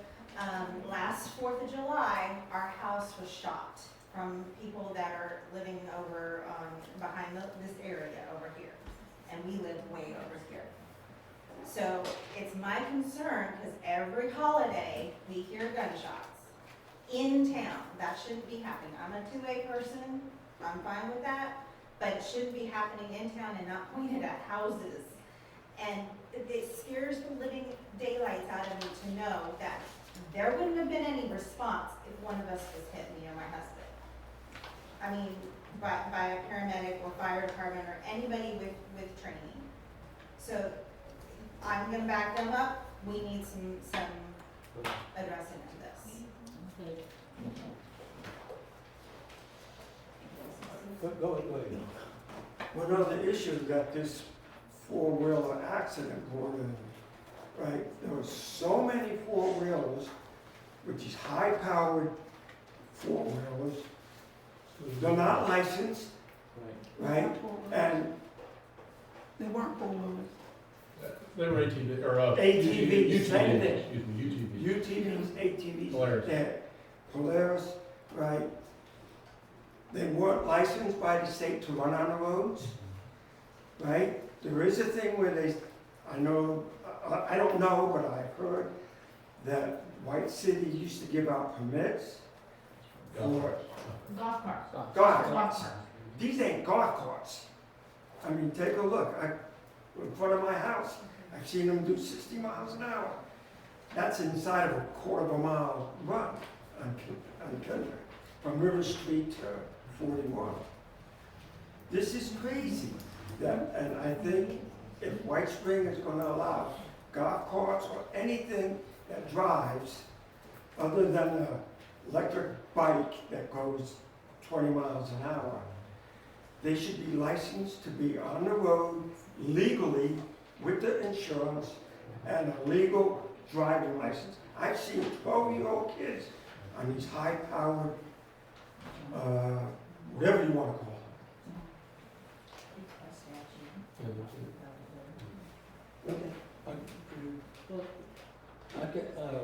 The mayor and I went to the county commission meeting last week. And you can rest assured, I am going to, they're gonna think I live up there. When I get caught up here a little bit, but I know this is urgent, and it's an emergency, and I'm gonna treat it as an emergency case, to try to do something. I don't know what it's gonna be yet. But rest assured, we will do something to try to make it as safe as we can. But the Highway Patrol called me this morning, we do have a ordinance regarding golf cart registrations and utility that I guess when they have a police department here before, they evidently used to do that, but that's, they haven't done it, but I gave the information to the Highway Patrol who was investigating, this morning, and we'll follow up some more, and, you know, every city I've been in this has basically been a problem, but it's just hard to do, but with the cooperation of the county, and our county commissioner, I want to make sure that we do everything we can for citizens of White Spring. Councilman? Yeah, you had something. No, I was just gonna clarify some things as far as the ones that's been riding around on the UTVs.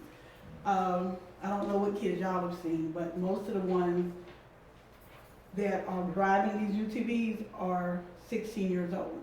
Some of them look younger. I got two cousins. One of them looked like he's about 11 or 12, but he's actually 16 years old. He has a UTV. Now, I've seen some younger ones driving, a couple of them, but the majority of them, and then this incident that occurred on the 4th of July, these was all adults. It was a teenager on it, and that's the teenager that passed away, but it was being driven by an adult, and it was hit by an adult. So this is not, don't misconstrue the information. This was not an accident involving kids. No, I understand this one. No, I'm just saying, I've seen. but there are some kids that do drive. But a lot of these kids that y'all are thinking are younger than what they are. A lot of these kids are actually teenagers. They just look young. I don't know like who passed at your house, but I know the ones that's up and down the street by my house. These are all they're all at the high school. They're like in 10th and 11th grade, 16 years old. I know for a fact 3 of them are 16 that drive the Rangers and the Polaris. And they have driver's licenses. And they have license, yes. And they're wearing seatbelts as they walk the cars. Some of them do. I'm not gonna say all of them because I've gotten on to a couple of them about strapping in, especially the one that my granddaughter likes to hop on. But I know the one that she's on, the driver is 16 with a license. She probably started driving a little earlier, but this is White Springs. I started driving when I was 11 and 12 too. But not saying that it's right, but you know, there's not much to do here for our kids. And I would have been parents on too. need to assume responsibility because it's not, all of us should be concerned, but the parents have to be the ones to enforce it. Because if something happens, the parents are the ones that's gonna be liable. Now, do we need to maybe go back and start reinforcing the permits and stress to the parents when they come get these permits that these drivers have to have, they're supposed to be licensed anyway, because when you buy them, they tell you that the drivers have to be licensed. As far as on the highway, the only highway that they're not allowed to drive on in this community is Highway 41. Nikki, you can't drive UTVs on any road. The county can't pass it. The town can't pass an ordinance. You do for golf carts, but not for UTV off-road vehicles. I don't know, I've seen them come through the inspection station on, coming from Fallen Creek, Deep Creek. I've seen them coming from out from 136. They're passing all of these law enforcement people. Is it something that maybe we can change? Well, golf carts can't even be on 41. No. So if it's something that we need to do and change within our ordinances, then maybe that's what we need to do. Yeah, because I But think as it's, far as trying to outlaw them with the kids on, that's just, I don't know. I Yeah. think we just need to make it a more strict policy but I think with the them date, with it. I think the date on that ordinance is 2011. I think it is It's 2011. it's one of those, it's not. Yeah, so the kids were carrying should be flip phones one. back then. Like, if you look at the date of that ordinance, and you look at how everything has changed since that period of time, these machines today are not the machines that were on the road when that ordinance went through, Right. you know? Yeah, But I think most of the time like that particular day, they were getting ready to go on a trail ride. Yeah. And these are the adults, they're driving and they go from here yeah. all the way to Jennings and And I'm back. telling you, I would have had one too. If I were 16, you bet I'd be all over one of those things. But again, there'd be the adults saying to me, and these are the rules. And if you don't, you're gonna be walking. I think the state also is, making them, being legal now, they gotta have license, Yeah, insurance, yeah. lights. Signal lights, the state statutes are changing on all of those Right. vehicles.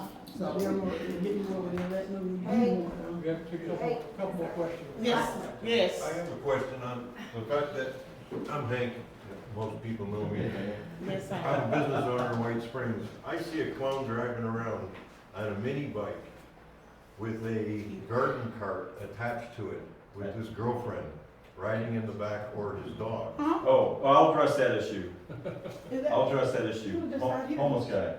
I I just talked to him tonight. This is Yeah, he was just. here. He was just outside. Oh, To me, that's Oh, horrific to sitting see in the this guy right- driving down 41 Yeah, I'll bring that up here in a minute. in a mini bike and his girlfriend or whoever is in the back and it's a garden cart attached to a mini bike. Yeah, I saw that. Racing down 41. They're And not supposed to be on the highway. we have a problem with the fire department and medical here.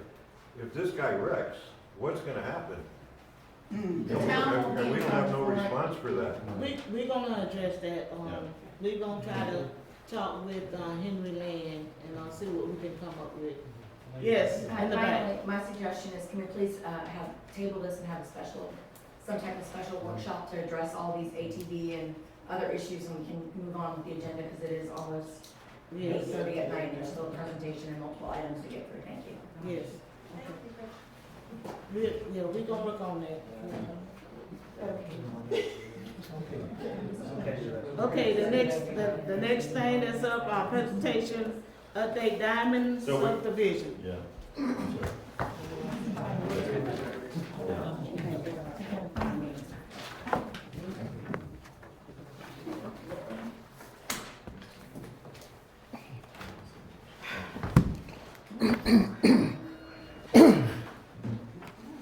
Excuse me. Good evening, Madam Mayor, Madam Attorney, Commissioners, or Council members, and City Manager. My name is Brandon Stubbs. I'm the Senior Planner and Planning Grants Director for North Florida Professional Services. And we're here to talk to you about Diamond Subdivision. Give you a little history on this subdivision. This is a 5-lot subdivision containing 1.01 acres, more or less each. And it's located kind of right across the street here along Jewett Street and Diamond Street. The surrounding lots in the area are typically 1/2 to 3/4 of an acre, so these lots are actually bigger than the surrounding lots that are there. This process has been approximately 2 years in the making, in which we have dealt with the prior town council, prior town staff, your planning consultant, Clay Swager with EDA Inc., Mr. Ray Vaughn with your utility director. And so we've had multiple facets of review, not only with your local staff and your the prior commission and your consultant, but with the Swanee River Water Management District and other regulatory agencies. So kind of how we got where we are tonight is we got all the permits, everything was ready to go. We kind of held off on getting the final plat approval because we were waiting on the water management district. Once we got that, I submitted the final plat, and then all of a sudden, it was on the agenda to be approved, and all the commissioners quit before they voted on the agenda item. So that was unfortunate because they were the ones with all the institutional knowledge. But what I have included, and I've given you in your packet, is not only the comment letters, the address, all the letters that addressed all the comments. I gave you the staff report that I wrote. I gave you the approval letter from EDA Inc., which is your registered city surveyor, who is Robert W. Garner. He is a practicing surveyor and mapper, who stated in his letter from September 3rd, 2024, that thank you for the opportunity to review the subdivision plat for Diamond Subdivision. I have completed a review and reference subdivision plat and find it conforms to Chapter 177, Part 1, Platting Florida statutes. That is your consultant, your paid surveyor. As well as from Clay Slager on September 3rd, 2024. Hello, Audrey and Vanessa. We have reviewed the final plat submitted by NFPS and have no further comment. Please see attached letter from our Director of Surveying. It appears this item is ready to proceed to the Town Council for consideration and approval. Then also I included a excerpt from what the recent Senate Bill 784 was just passed.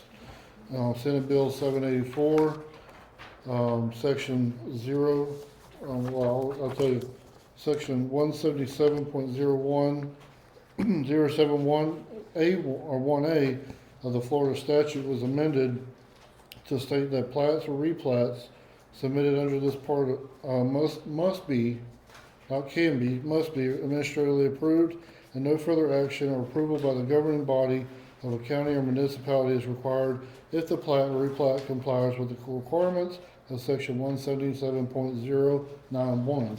As your survey has indicated in his letter, it does comply with such statutory requirements and must be approved. I understand that this meeting tonight is just for information gathering, and that's fine. We would like for y'all to vote and approve it tonight in accordance with Florida statute, but we understand that if you would like to have come back with a formal hearing, we'd be glad to do that. Also included in your packet is the Water Management District permit. Not only does it, there a permit from May 29, 2024 from David King of the Water Management District stating that we are approved to utilize wells in lieu of city water. We have talked in numerous conversations with the utility director, and there's no water or sewer available to these properties. So we are approved for well use by the Water Management District. And that was approved back when your staff reviewed it as well. So we have the approval for the wells. We also have approval for the stormwater management system for the Water Management District, which is also in your packet. And then that's why we're here tonight. We've obtained all the required approvals. We've met all the required statutory and local requirements. There was some question about whether or not it was required to at least connect to city water and sewer.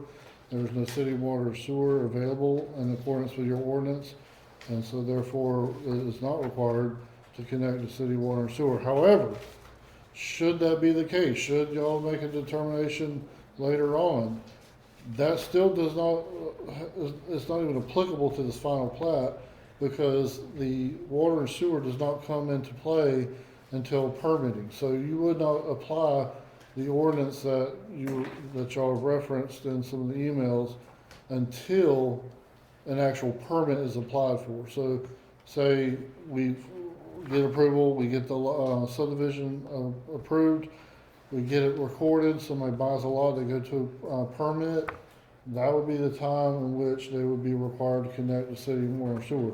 At this time, we're just proposing to subdivide. So there's nothing to connect to. We're not applying for permits to build, we're not applying to construct anything.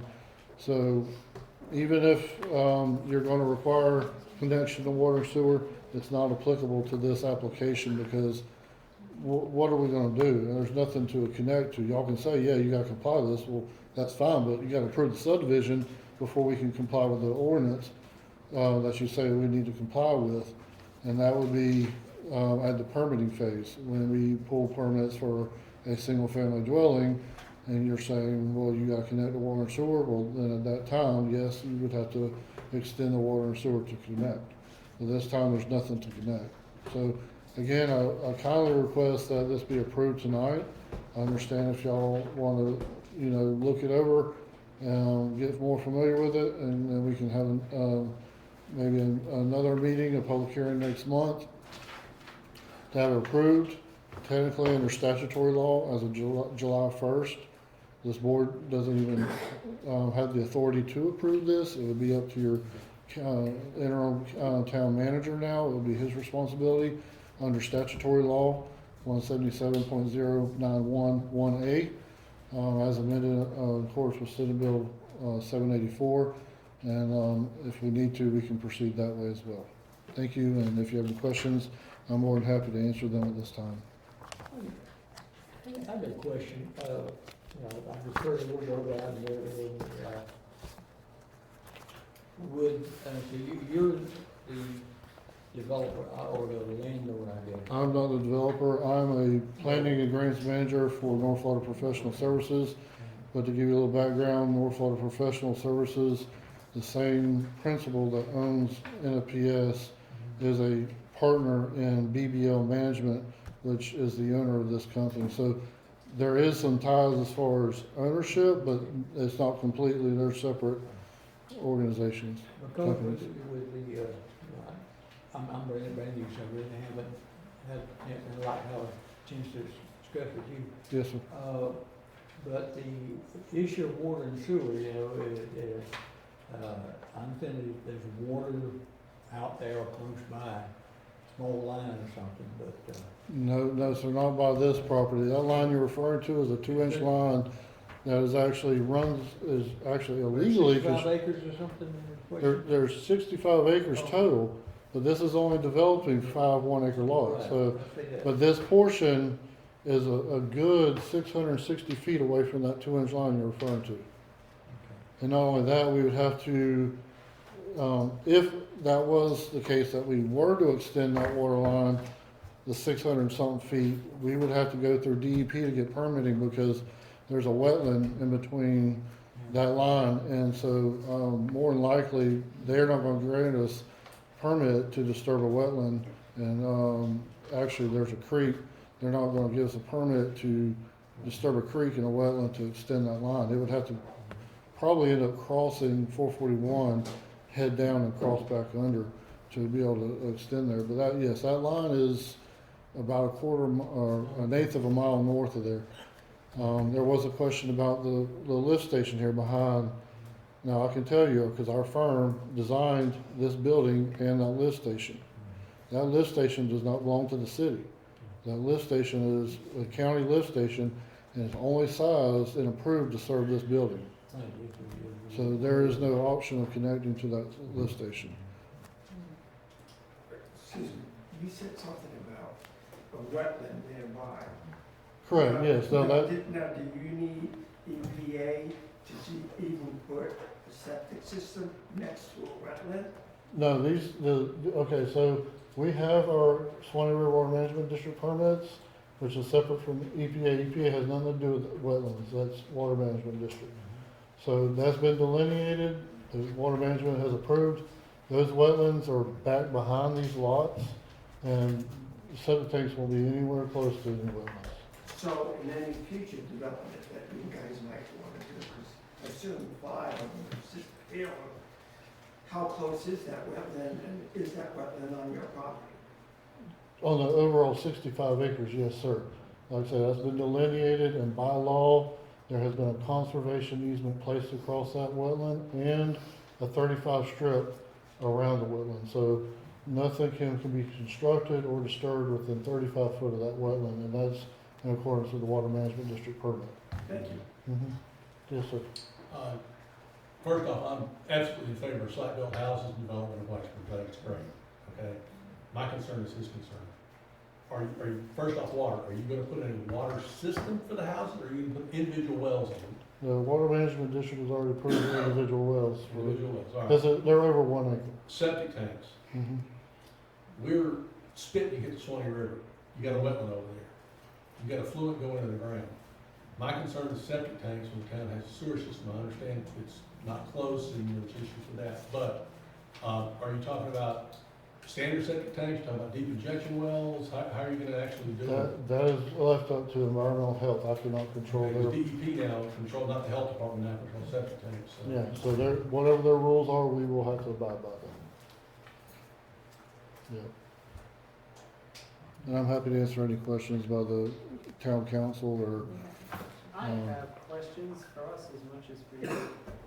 Do we have a map or any kind of document actually showing us where sewers run and where our water lines run? Yeah, we have that. Yeah.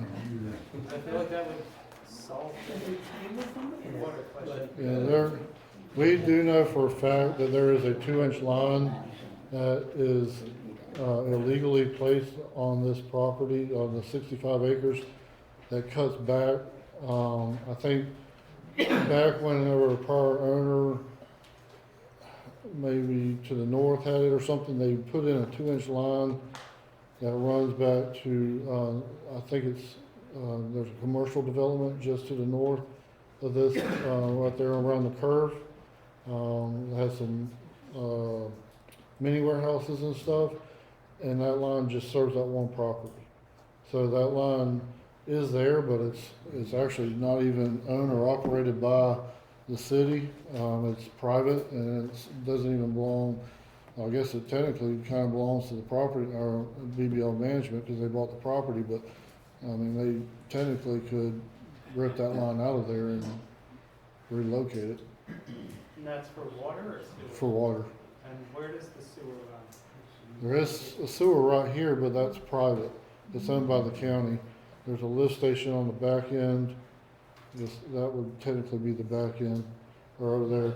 Yeah, over there. And it goes all the way to Diamond, right there, also over where that manhole is, you can see right there. So that's not city owned? Little grinder station. No, that's What's that? county Little owned. grinder station. No, No, county. county owns that. It's private. Oh, Mhm. And the water, so you have a 6-inch line that runs right out here, it stops right here in Jewett. And then the line turns and goes down Jewett east. A 2-inch line comes off and runs down north, going down 41. And then across the creek, just outside the creek, that 2-inch line turns and goes up in the woods. They're probably 200 yards. And then makes another 9 and turns and goes down to the storage warehouse, where Woody's storage warehouse is, down there, and his beauty salon. That's the only thing feeds that 2-inch line. The 6-inch line comes on Camp Street on the curve, and then it goes into a 1-inch line.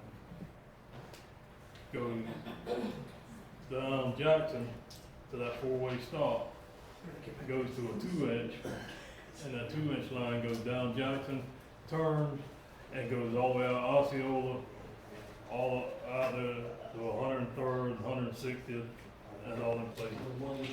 Then the issue is, if you put 6 homes on that line, if I open up one flush line down there, she'll tell you they're calling town hall because they lose pressure. If I just open up one flush line. So if you put 6 homes on that line, you're taking away the pressure from all the people out on Osceola Can I and stop 160th. this for a second? If we go to do a hearing on this for approvals, is this the meeting we're doing right now? Does this become some sort of procedural issue? I don't think so, because it didn't need a hearing. No. It didn't need a hearing. It was just up for final approval. Can we table this? And the way the Do a statute workshop with them first? Mr. Garner's got the okay to sign off on it. Well, that was the purpose of this meeting tonight, this Well, was. we're new, and this is all new to us. I know, but that was why the mayor had set this up, was so that we could work through this, so that we can move to approval. But again, under Florida statute, we don't even have to come back to y'all. All I gotta do is request approval through the town manager. And given that y'all have the letter stating it meets Florida statute, legally, he has to sign off on this. So you close the sewer, it starts, you close the sewer, it starts up here at Camp, in the middle of 41, goes down to Bridge Street, takes a left, and then it also starts up here on Collins, and goes down Collins, take a right on Bridge, and goes down, and then right at the intersection of Diamond and Osceola and Jackson and all right there is where it starts and goes down Jackson. So what would we have to do in order for them to have city sewer and water? There's no way to. Yeah, there is. Put it out there. Spend a lot of money. Our expense and not being able to get recouped for 5 houses. I mean, it would cost, it probably cost, I don't know how far we're talking about. You're probably talking about tens of thousands of dollars. And that couldn't be a shared cost between the development and the town? There's no requirement for us to do that. That would be at our good gracious if we decide to do that. Yeah, but if we get that grant. But that's the if. So what I'm looking at is, we have all of these people, that have to have sewer and water, and they have to hook up to the town. If they're, when we had septic tanks, we had to shut all of ours down, we had to shut our wells down, and we had to join into the town. I had to pay $1,200 where my mobile home is to get, the hook up to the city for their water and their sewer. I would be happy. If there is a way, because, okay, you're gonna bring people here, but what purpose is it gonna serve us? We're not gonna benefit from it, one way or the other. Yeah, you're gonna be a Well, I mean, lot yeah, of tax with revenue. taxes, yeah, but I'm saying, with a residual coming in every month, like we have to pay the cost for water and I sewer. understand. This is gonna be 5 houses at this moment, because it can be more later, that does not have an obligation to the town to pay sewer and water, like But the revenue the majority generated of the from others. the taxes will most certainly far exceed what a water bill will be. Oh, yeah. So from the budget. You're talking about, standpoint, city taxes, for these homes, you're talking about $2,000 to $3,000 a year. Per home. Way more than a water bill. Yeah. Yeah. But what I would what like to about say. some of us who already have a tax bill like that still pay But for we it? need the revenue though from that. We But I will say this, if y'all don't mind, there are grants out there. There's actually a DEP grant that is a septic to sewer grant. And I would imagine y'all would more than qualify or be able to get funding through something like that. And if that's something y'all want to pursue, I'd be happy to help y'all. As far as I'm concerned, and the developer, we don't care if it's on sewer, like city sewer, city water. It would be wonderful if y'all had city water and sewer, because it would make our lives easier.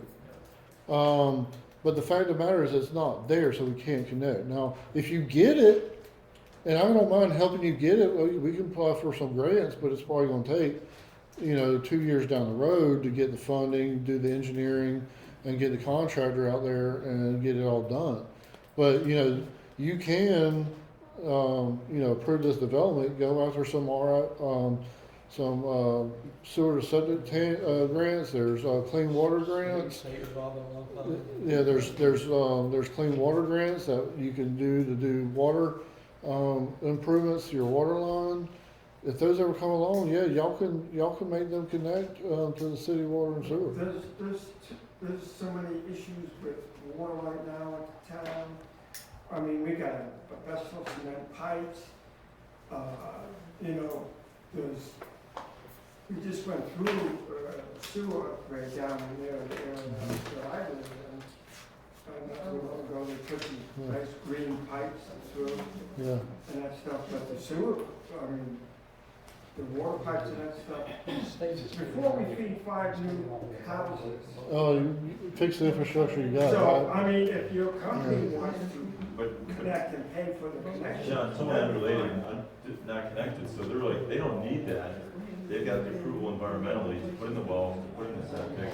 And on-site sewage treatments, on-site sewage systems today when properly designed and installed, part of the issues with a lot of the older systems, why they did need to be upgraded to sewer systems. they is that- do. Yeah, they had bad design issues, and there were, you know, surface water, coming out of these and going into the streams and rivers. Mhm. Modern systems, whether they're a pressure system or gravity system designed for the site, very environmentally friendly.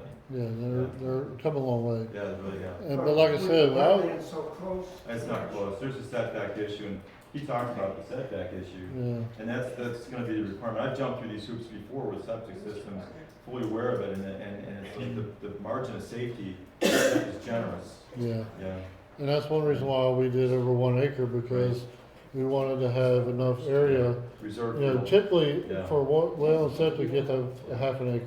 Yeah. So we doubled that area on each one of these lots, so we're, Yeah, because there's distances from the well to the septic too, and all the pipes. So there's a lot of room on a lot of I'd that. like to talk, Okay, go ahead, Mr. Vaughn. I'd like to have a good conversation, sit down and you, yes, sir. to go over assistance that we can get. I know you want to get started and Mhm. you'd like to see some action get started, and we may have to give on these first 5 to get Mhm. something in the other one, and I know the state has taken so much authority away from local governments in some of these issues. Yeah, Like you say, I've been following that legislation for some time. yeah. And I'm happy, and I even told Vanessa and the prior council that, you know, I specialize, and I have 2 people within that work under me. That's all they do is grant work, and I would, hey, if y'all need help with y'all's existing infrastructure or anything proposed that y'all wanna do, we'll try to find you funding to be able to pay for it. I mean, I know White Springs, y'all are cash strapped. Y'all Yes, we are. y'all are coming back from a Hail Mary that just did not work out, and y'all are at a point now where you're trying to rebuild, and that's great. I'm very proud of all the stuff that y'all have accomplished. But, you know, there are definitely grants, state and federal grants out there that can help y'all with y'all situation, and we can sit down and talk about what your needs are and how we can help y'all get funding to pay for that. I would love to do that. And if it's finding funding to eventually get these 5 lots or anything else in that area on sewer or water, then, hey, we're for it. Okay. Okay, so, I think that in review of the new laws, new states done, that we need to have a conversation. And like I say, we may have to take these 5 houses, get them out there, water, sewer, as long as they got permits and everything, with the understanding that we will work on trying to get the rest of that fixed up out there. But I think you're right. I think we need to make sure, and I want to make sure everything is according to state and water and all that stuff. And I'm ready to, you know, okay, so, to say, you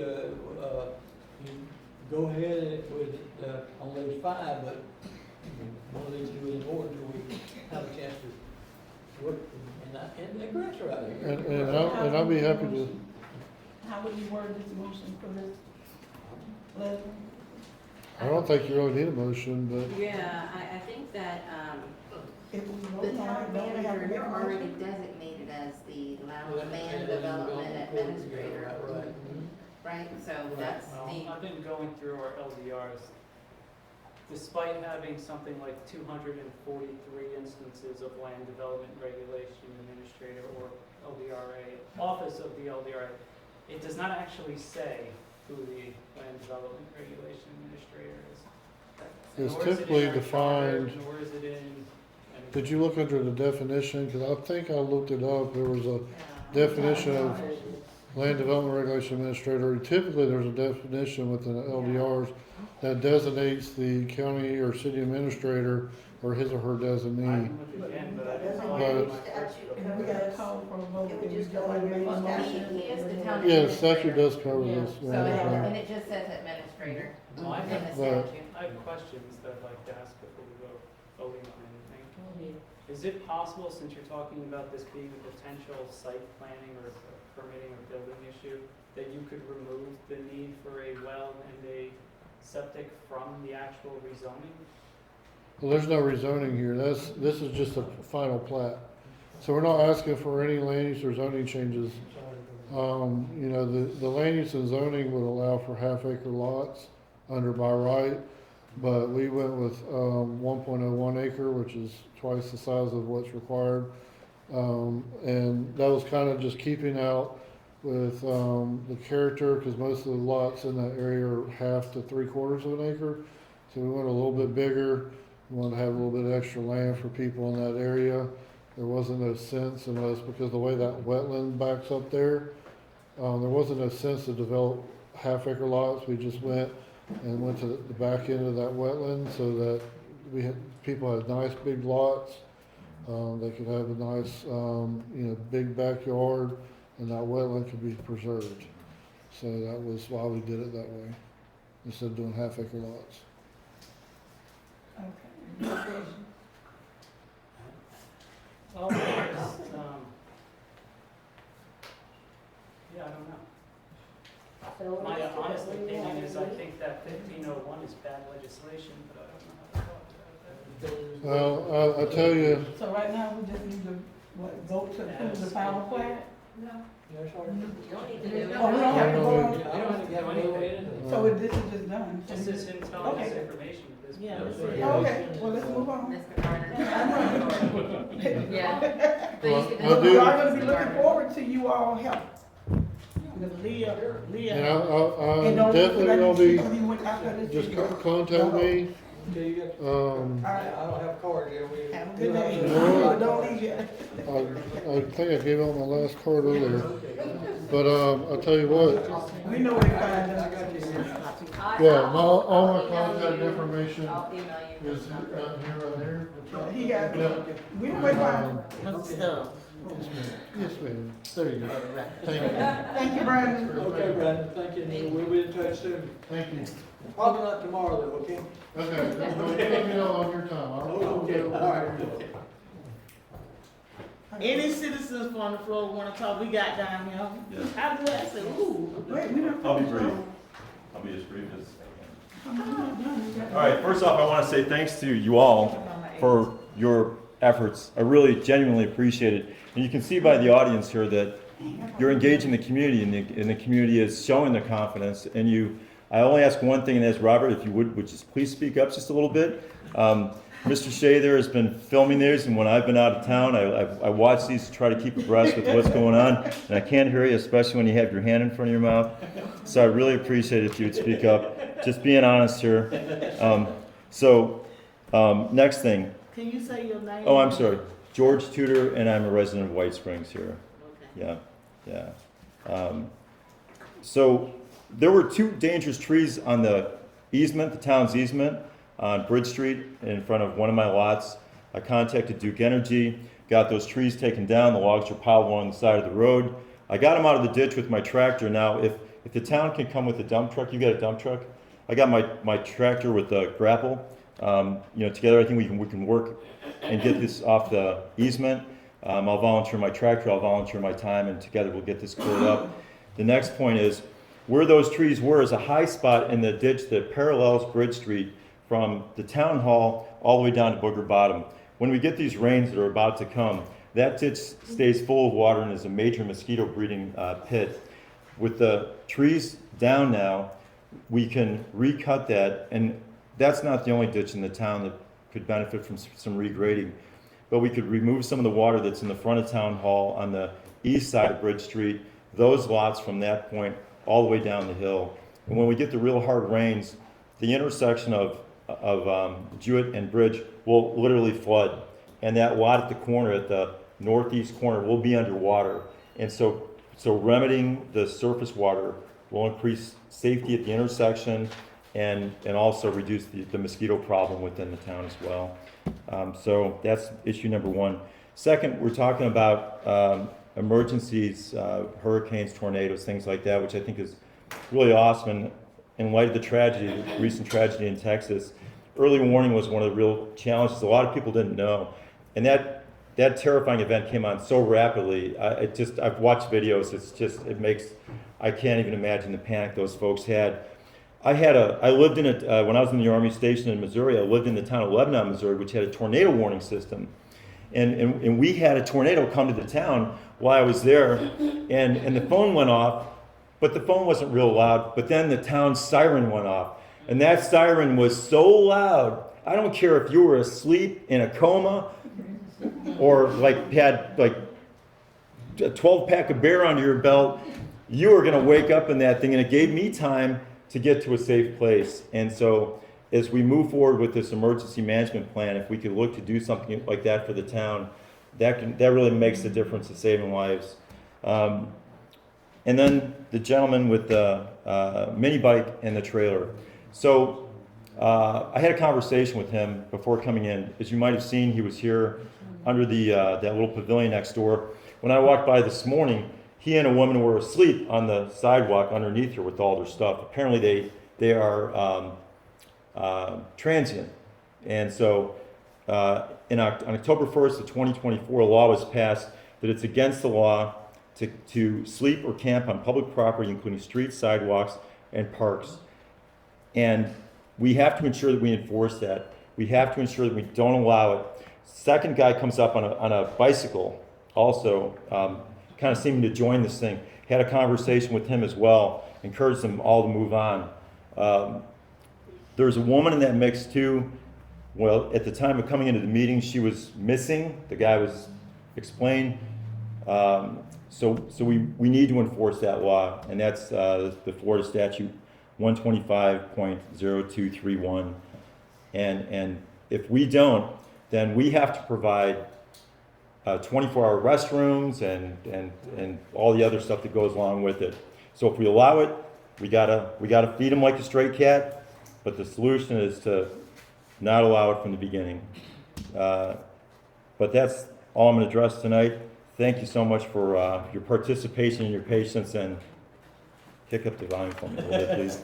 Thank you. Anybody else? Citizens on the floor? Come on, please. John Morton, also a resident of White Springs. Ray, you might be able to answer this question. The drain in front of my house, it's the corner of River and Kendrick. We actually both drains there. Mine was like 90% covered from debris, grass. There was actually roots there. I got it all off, and that last rain that we had, about 3 inches of rain or so, that drain just about filled up and took 2+ days to drain out. So I don't know if there's something in the pipes clogging in that, if that's under your jurisdiction or what. You talking about the drain itself or the cover? No, the cover was totally covered, just about 90% covered. I just took a shovel and scooped it all off and cleared it up. And then the other side didn't have anything, it was like just a little bit. But the drain itself, when it rained, because I did that before the rain was coming, and there's probably still water in there from that last rain. So I don't know if the pipes are clogged or debris clogging the pipe, because isn't that a straight run all the way to the river? Yeah, it runs to the river. Yeah, there might be a clog, so just to let you know. That's it. I'll have to give a DOT close. Okay.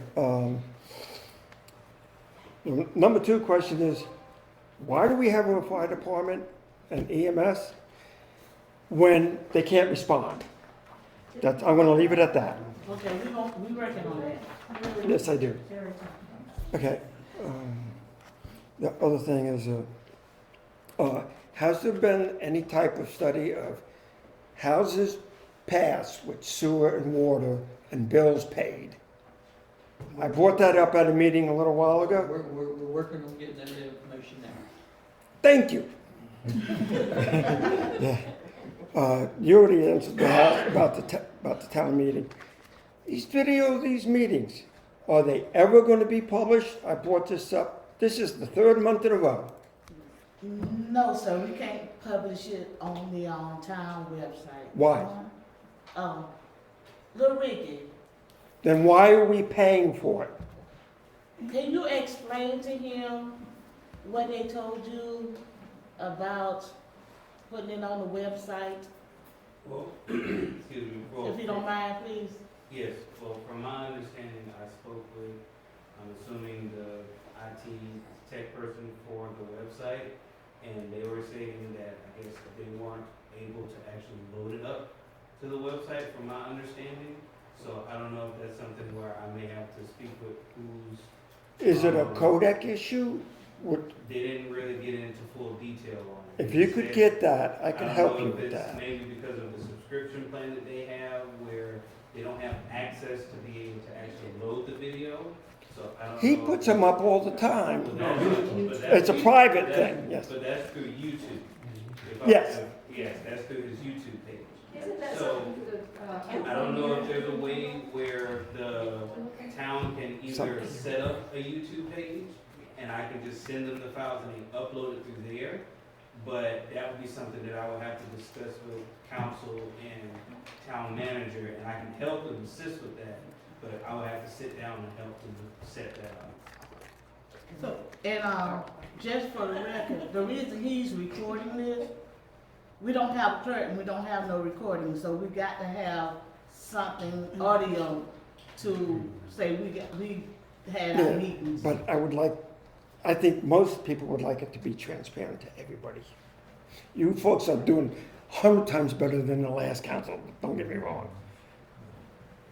Go ahead. I was just gonna, say, I'm not sure what's just, like, how our town page is, but if it's the subscription part, Ricky, then you should be able to put it on, like, put the meetings on, like, the way you helped me do it.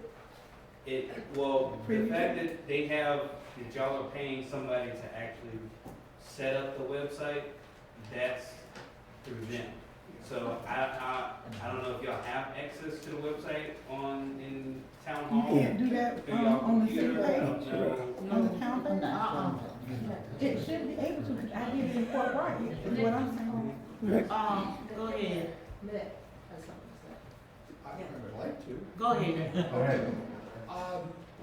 Video takes a whole lot of bandwidth. If you have a website, you don't run your own videos because two people ask it, you're going to break everything they have. There are very few websites that handle lots the bandwidth of this. YouTube, Facebook, a few other things, probably Pornhub. But you need to have, you put it on YouTube because it's free. Correct. He's absolutely correct. If the town puts together creates a YouTube presence, it's free. People can see it. And I do it on mine, and then we've got 4 years of it, and life is easy. And to back up that as well, I'm glad that he mentioned that whenever I do give them the flash drive with the video and the audio, that's the other thing that you have to be considerate of for the website is video, especially like for the last couple meetings, you have 4 hour meetings. And the last one that I gave them, it was like 13, 14 gigs. Yes. And certain websites, they only allow you certain access of amount of storage space. So mine was 60 gig yeah. raw, and then when I uploaded to YouTube, but it's like, yeah. Thank heavens we have fiber optics. That would be like that even with the audio part of the meeting, like the voice recordings too? Well, voice recordings, they're a lot smaller. You may get 2 or 3 gigs out of it. Because I know once before, not with the last administration, but a few administrations that beforehand, you used to get on the town's webpage and click where you found the agenda and all of the agenda packet, you used to can click and listen to the meeting. Yeah, because you had, the town had an audio set, we don't have one now. Yeah, we do, it's still in, That's what he's still in doing. old town hall. But we are not using it. I know, but that's what I was gonna. Yeah, But Ricky, you have an audio using also, it. right? Correct? Yes, I do give audio Okay, and see, video. he has that also, so I'm just saying, like, we have Mick, but then we have Rick also, but it should be a way that it can be put on the town page like it used to be before. If I miss a meeting and I don't see Mick right then, you know, before Mick started recording the meeting, it used to be where you can go click on the town's webpage and click August the 28th, and here's the audio of that meeting. No, to a much smaller scale. I know Ray has access to it because he put his water report on there. Now, granted, that's a much smaller file. I do know that. But you could put a link to something, just a link, and then get it off of a YouTube. We link his That's stuff. another thing that you can also consider as well is creating a YouTube page and then just put that link on the website, whoever's, I can speak. That would be the easy way to do it. And cheap. Okay, but we can work that way. The last question I have. I want to address the issue with the Go. video. I agree that with the YouTube suggestion, I would frankly like to see the whole town get a social media package. There's no reason we can't have a Facebook page. They have Instagram. We have one. They have, There's what, two. Well, we How need many somebody real- actively There's two managing it. Facebook pages. But we don't have a clerk to do Yeah, all this of might that. be a phase 2 thing, but like, our website's a potato. I can tell just looking at it, you're not streaming 4-hour-long high-definition videos to 20 people at a time off of our website. Unless you guys want to start paying, you know, $10,000 hosting fees to Epic Solutions so they can increase the amount of storage we get on our servers or Our whatever. clerk used to do all of that, Pam Thomason, but we don't have a clerk to do all of that. YouTube would be a great suggestion. Like, I use Mick's YouTube page probably 5 times a week. I'm on it looking at old meetings, I'm on it looking at current meetings, yeah, like, it's a good place to go. All right. I agree. Can we table this? I'm gonna look into it. Yeah, we gonna Okay, look into it. the last question, not, the last meeting that I went to, there was a mention of 2 checks that were paid to the gambling casinos, whatever, and they were, from what was said, it appeared to be that they were improperly, the person had no authority to send those checks to the gambling casinos. Can that be looked into? It's being looked into. It's part Thank of- you. It's part of the audit thing that we do. Thank you for your time. Thank you guys for doing a great job. Something that you asked about, you asked about housing and sewer and water. Right? We have a report that show you every vacant house, every house that has sewer, and the houses that do not have sewer. Also in that report is homes who did not sign up for the sewer, but they pay a minimum sewer fee. Correct. So anytime you want to receive that, you can come by my office and I will give it to you. Down here at the town hall? Yes. Thank you. I You're will. welcome. Okay, any more citizens on the floor would like to Yes. speak? Sorry.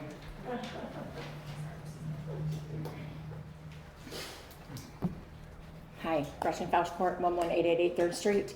I was actually going to talk about the fact that I had to drive my daughter to the emergency room, but we've already tabled that. We're going to have another discussion. You guys are doing an awesome job, but I really want to point out a couple things. One, please keep this meeting moving. We're at 2.5 hours, and we already have multiple agenda items. There's a 5-minute time limit that needs to be stuck to, and just rein it in. When conversations get out of control, bang the gavel, interrupt, say, hey, let's have a special meeting, let's have this, let's table this. But you guys have got to keep these meetings moving. We're at 2.5 hours. This is probably going to be over 3 hours long. He just pointed out we had another 4-hour meeting, and we're having multiple meetings a week. This has got to get under control. I know we've got a lot of business to get done, but you've got to rein it in. Sorry. Thank you. Yes.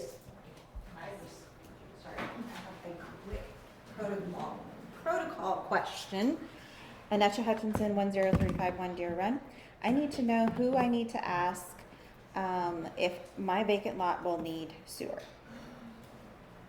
And I would love it if it does. I just need to know who to ask and how I do that. Is that one of the ones that we Yes. It has to be rezoned? Yes. And I need to know either way. The bigger, well, do you have sewer?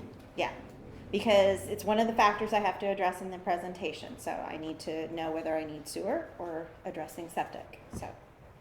Give her some time tomorrow, and I don't know, I'll have to get with Ray. Ray, yeah, I think he's gone. Find out from him, because he's got his mouth, and I can't say off the top of my head. Okay, because I called the office last week and asked for Ray, and then I emailed manager at White Springs or whatever that is, so, yeah.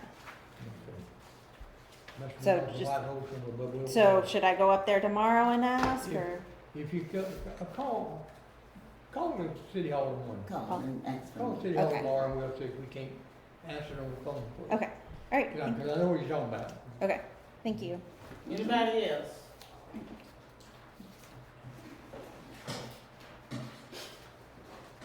Promise I'll be really quick. You're looking at creating a comprehensive land use plan committee. This is a letter of interest from me. I would like to be on that committee. I went by City Hall today to pick up the application form at 1:30, but City Hall had a sign up on the door that was closed. We were there. Sign on the door said it was closed. Right, Mr. Garner? We were there. Sign on the door said it was closed. I don't know. Anyway. We didn't even take lunch today. Your next item is a public hearing on rezoning. I really don't think you ought to get into rezoning issues until you get a comprehensive land use plan committee. You've got steps. I sent Cheryl some steps on it in Florida. You have to post the property. You have to notify the adjacent property owners. There's a lot of steps to go through. It's not just somebody apply and we have a hearing and, you know, 1 or 2 hearings on it and boom, boom. You've got a lot of steps you got to go through. Matter of fact, some of the stuff I pulled was from Greenville. Actual signage that was put out to change zoning. So I'm sure the manager knows. And you don't have to, when they're requesting it, if the city was gonna rezone something on its own, we'd have to notify all the adjacent property owners. The landowners, you don't have to notify the adjacent, you just put signs on the thing. And there's signs on the properties that are looking to be rezoned? Are there? Okay, all right, I didn't see signs on it by the other day, so. Yeah. They were daylight. Okay, all right. We're getting it done. But, like I said, I'm interested in being on that committee, should you hear that people on there. Sure did. Okay, anybody else? That's it? Thank you, Gavel.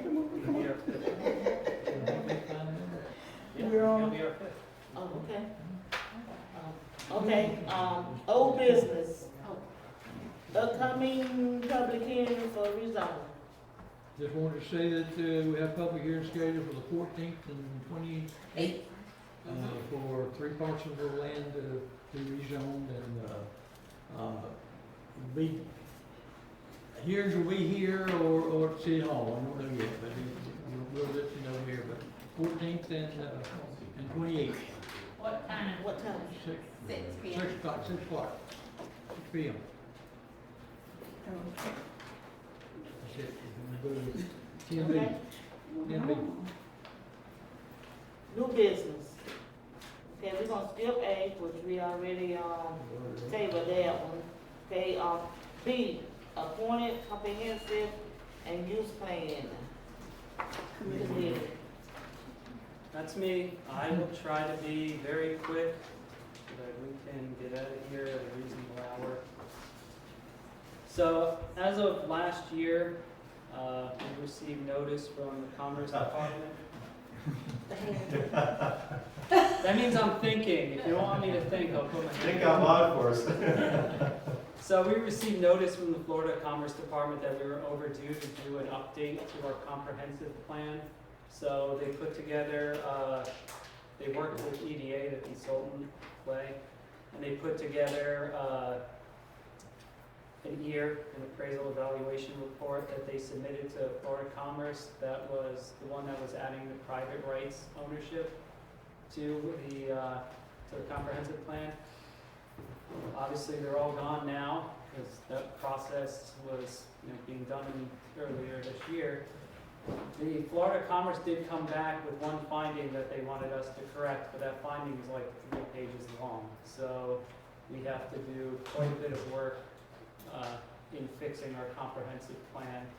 And I know just from myself evaluating the current current state of our zoning processes, that this is going to be probably the first step in many steps that's going to have to occur in getting it so that our town is in a better place when it comes to handling these kinds of requests.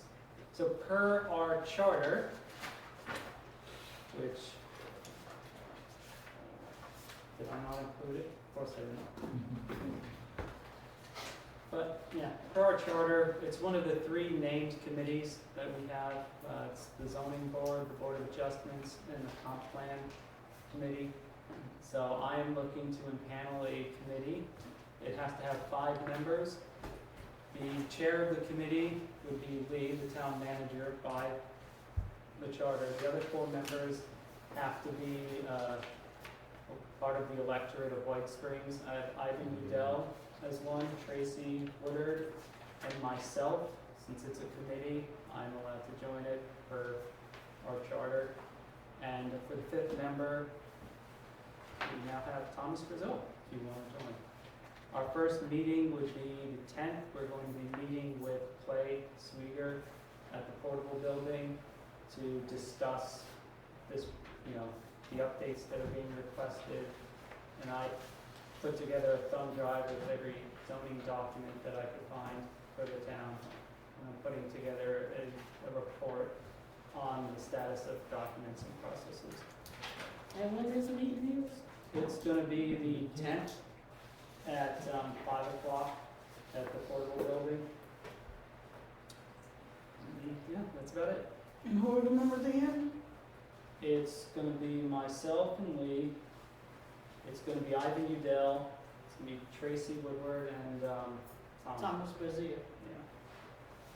Okay. Since it's already an established committee in the charter, we just need to do a motion to add us. So, we have to wait until all y'all applications. No, we can just, it says we can appoint. Okay.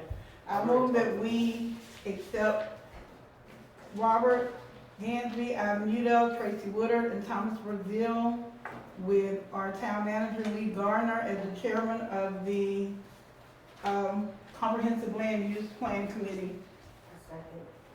Okay, here's the motion that we accept the 5 names that was read off for the Comprehensive Land Use Plan Committee. Any discussion? All in favor? Aye. Any opposed? Ayes have it, motion carried. Next thing on the agenda is the adoption resolution of 20. We already did that. Oh, okay, I thought so, I just want to make sure. Okay, the next one is, discussion of the fire department operations. We already discussed. No, that. we didn't. That ain't been discussed yet. He just did his report, Okay. which I was very disappointed in him for leaving. I asked Mr. Garner to put that on the agenda in light of the 4th of July weekend and previous instances. I did send a letter. All of you got the letter. It's some copies if any of you in the audience want them, but I will read it to you. It was addressed to the mayor, Thomas Brown, Councilman Robert Can Gamsby. you take a step back here for a second? We approved resolution number 2511. We did not approve resolution number 2512. 2512 comes after this. That comes after. Yeah. Correct. Okay, I'm sorry. No problem.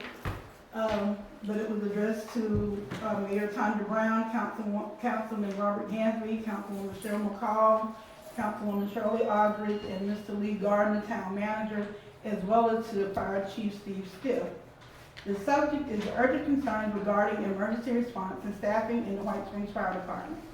The letter reads as follows. Dear esteemed Town Council members, Town Manager Garner, and Fire Chief Stith, as Vice Mayor and a concerned citizen of White Springs, I'm writing to express my serious and growing concerns about the adequacy of emergency response and staffing levels within our community. Over recent months, there have been instances of unanswered calls and delayed or absent responses to emergencies, which is deeply troubling for the safety and well-being of our residents. My concerns are particularly heightened around holidays. The complete lack of availability on days like the 4th of July is simply unacceptable. As you are well aware, the probability of fires and other emergencies significantly increases on this holiday due to fireworks and celebratory activities. The absence of readily available emergency personnel during such high-risk periods puts our lives and properties at undue risk. There were at least 2 specific instances where the fire and rescue services could have made a significant impact. One particularly heartbreaking case involved a location less than a half a mile and under 5 minutes away from the fire department, which tragically resulted in the loss of the life of a 15-year-old child. Due to the delay in emergency response, we may never know if a different outcome could have resulted. This tragic event underscores the critical need for immediate action. Furthermore, it's come to my attention that there is no public schedule provided to the town council or residents outlining when fire department personnel will be in-house and available for immediate response. This lack of transparency leaves citizens feeling vulnerable and uncertain about the level of protection they can expect, especially during critical times. I'm also deeply concerned about what appears to be the lack of engagement with no volunteers. Individuals who could incredibly be beneficial to our community and support the efforts of our fire department. Utilizing and training volunteers can significantly bolster staffing levels and response capabilities, especially when resources are stretched thin. This could provide a vital layer of support and preparedness to our town. I urge my fellow town council members, the town manager, and the fire department to address these critical issues with the utmost urgency. Specifically, I request a thorough review of recent unanswered calls and delayed emergency responses in White Springs and the surrounding areas. A clear plan of action to ensure adequate staffing, especially during holidays and periods of high alert. The implementation of a publicly accessible schedule detailing fire department in-house staffing to keep citizens informed, and the exploration of reverse volunteer programs and initiatives to leverage the valuable contributions of community members. The safety of our residents must be our highest priority. I look forward to your prompt attention to these matters and to working collaboratively towards a more secure and responsive emergency service for our community. Sincerely, Nicole B. Williams, Vice Mayor. Now, when Mr. Stith was giving his report, I handed him a letter, which should have signified to him the importance of him to stay, but like a child, he left without an explanation to the citizens, without making excuses.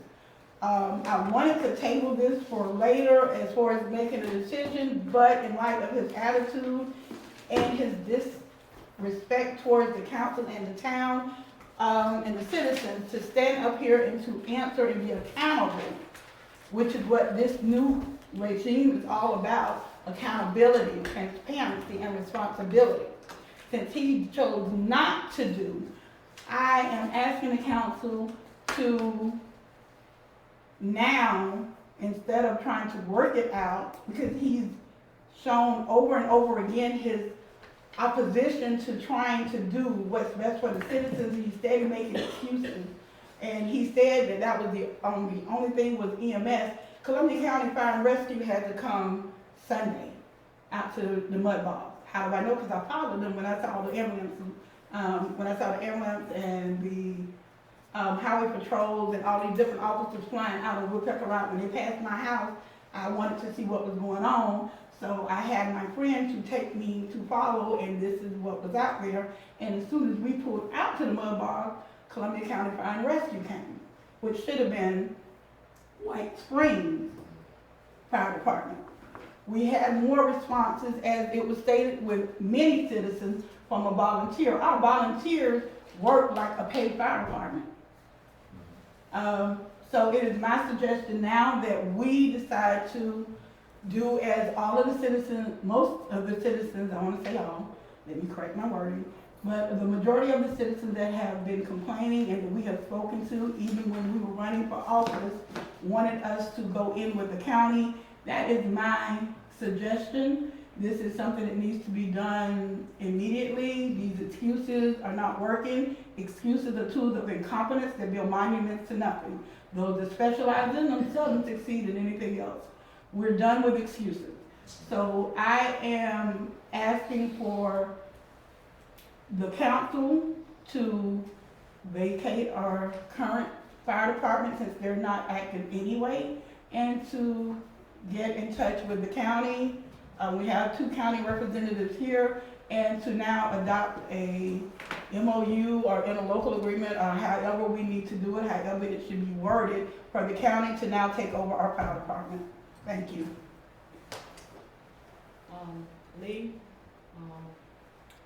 how should we? Well, I mean, going toward that way of getting with the county, as soon as I can, try to get on the land yesterday, today, find out, there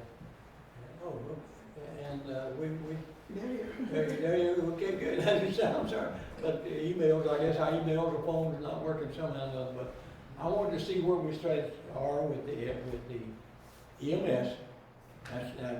That's been going on. Right. See where we're at right now. Suppose there's an MOU or something somewhere floating. And then just to try to see how we can coordinate with the county to provide fire service here, because I'm not satisfied with it. And, but as far as this totally disbanding tonight, there's other ramifications because of the bills and all we got that we need to work all that out because of payment of the fire truck and all that. We need to. Because of what now? We get payments on the fire truck and all of the. Right, but we still would take those payments. Well, but that all has to be an agreement. You just can't do it tonight and say, we're gonna do it, because I can't. But I'll diligently pursue with the county, who have to meet the county, to see how fast we can get something done. Right, that's what I wanted. The vote was to, well, maybe I didn't word it exactly how it should have been. But what I want is for the council to vote for Mr. Garner to start working on our agreement to get the county in White Springs for our fire department. He's already working on that. Working and Well, no, I mean, I know he was, but as far as the vote from the council. So we're all in agreement together with this on one accord, what's best for our citizens. Because it's not something he can just do on his own, he can start working on it, but we have to vote to give him the permission to do this. If we're gonna follow protocol and do it the right way. Do we have a contract? Yeah, and it can be terminated at any time. How fast can we do this termination? Well, we don't want to move fast until he gets something going with the county. Right. We gotta have Lisa, and, I don't remember exactly. We got to talk. We got to give him, it's got a escape clause in here. I haven't seen the contract, so. I got one This yeah. Hold on. Well, I don't need to vote from anything about the contract tonight. Here. But in order for you to legally go ahead and start making it official to get with the county, the council has to vote to give him the permission to do it. And that is the vote that I'm calling for. Okay. It went that way, but I got this from you. So it would be an official, not just filling around, but to make it official for him to start working negotiations with the county for the fire department. While you looking for that, let me, go ahead, Robert. I think before we vote on anything, we're gonna need to find out what legal mechanisms we need to use to make this transition happen. We're gonna need an ordinance, we're gonna need a resolution, what do we need? What kind of vote do we need to actually sign the interlocal agreement? That would all come later. Right now, the vote is just to let him finish. Let them, Intergovernmental agreement. to get them to start working on it officially, is what the vote is for. Does Mr. Godwin know? He's here. I know. And, But does he know what our next step is? oh, I don't know if he knows what's next. He probably do. This ain't nothing new. I know, I said, can we bring him into this conversation? So we're just looking now for a motion to let me look into. To let him start working on it. Okay. I'm fine with that. You understand what I'm saying? Like, I make just it thought, I thought official. you wanted to just throw everybody out No, tomorrow. no. I'm a fair person. He did make me upset because he knew what was coming and he left. Which is what he does. He always try to dodge the bullet. but one day it's gonna hit him, and it's not gonna be in a Kid nice died way. this weekend, this past weekend. Huh? The kid Right. died this past weekend. I understand that, but But keep it's just, not even just that, it's just it's not the first person that died that they didn't respond. Yeah. That they could have, even if there was nothing to do, you can show support and show up, even if you can't do anything. You show up, you're 6 miles away from here. Nicole, I'm not gonna defend him, but I will say that he and Mr., yeah, they had the conversation that they were going to be meeting and talking about all of the next steps. So I think maybe he felt that that was it, covered. I don't know. I'm just saying in light of trying to move this meeting to conclusion. Right, which is why I want the vote so he can begin working on it in an official capacity. Is what the vote is for. I move to allow Lee to begin discussions with the county to gather information on what needs to be done to create an interlocal agreement for fire services. I second. Okay, here's the motion and second that we give, Mr. Lee Garner permission to, talk with Henry Land about creating a, fire services for the town of White Springs. Any discussion? All in favor? Aye. Any opposed? Ayes have it, motion carried. Thank you. Okay, the next thing on the list, Oh, the last resolution. resolution 2025-12. Okay, Councilwoman Nicole Williams has mentioned before forming an emergency preparedness and response committee. And so a resolution has been drafted, and I'll read it to you. A resolution of the Town Council of White Springs, Florida, establishing an emergency preparedness and response committee to strengthen local capacity for emergency planning, response, recovery, and mitigation, providing for the committee's purpose, composition, duties, and meeting procedures, and providing for an effective date. Whereas the town of White Springs is committed to protecting the public health, safety, and welfare of its residents through proactive and coordinated emergency management efforts, and whereas Chapter 252 Florida statutes requires local governments to establish and maintain emergency management programs consistent with the state of Florida's comprehensive emergency management plan, and whereas the town council finds that the establishment of a dedicated emergency preparedness and response committee will provide essential support in planning, preparing for, and responding to emergencies and disasters affecting the town of White Springs. Now therefore be it resolved by the town council of White Springs, Florida, Section 1, creation of the committee. There is hereby established an emergency preparedness and response committee, here referred to as the committee, to serve as an advisory and coordinating body on matters related to local emergency planning and management. Section 2, purpose and responsibilities. The committee shall have the following responsibilities: advise the town council on matters relating to emergency preparedness, response, recovery, and mitigation, assist in the development, review, and maintenance of the town's comprehensive emergency management plan and related emergency protocols, promote community awareness and readiness through outreach, education, and volunteer coordination, recommend strategies for interagency cooperation, resource planning, hazard mitigation, and emergency operations, assist in coordinating emergency preparedness and response with other local, county, state, and federal agencies in there. Section 3, composition and membership. The committee shall consist of no fewer than 5 members appointed by the town council. Membership shall include a cross-section of the community, including representation from public safety, fire, law enforcement, emergency medical services, public health or health care provider, utility services, local business or nonprofit community, general public in zip code 32096 and surrounding communities.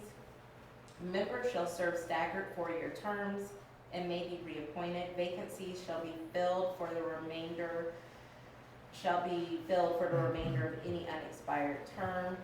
Section 4, organization and meetings. The committee shall elect a chair and vice chair from amongst its members. Meetings shall be held at least quarterly and as often as needed. Meetings shall be publicly noticed and conducted in accordance with the Florida Sunshine Law. A majority of the appointed members shall constitute a quorum for the transaction of business.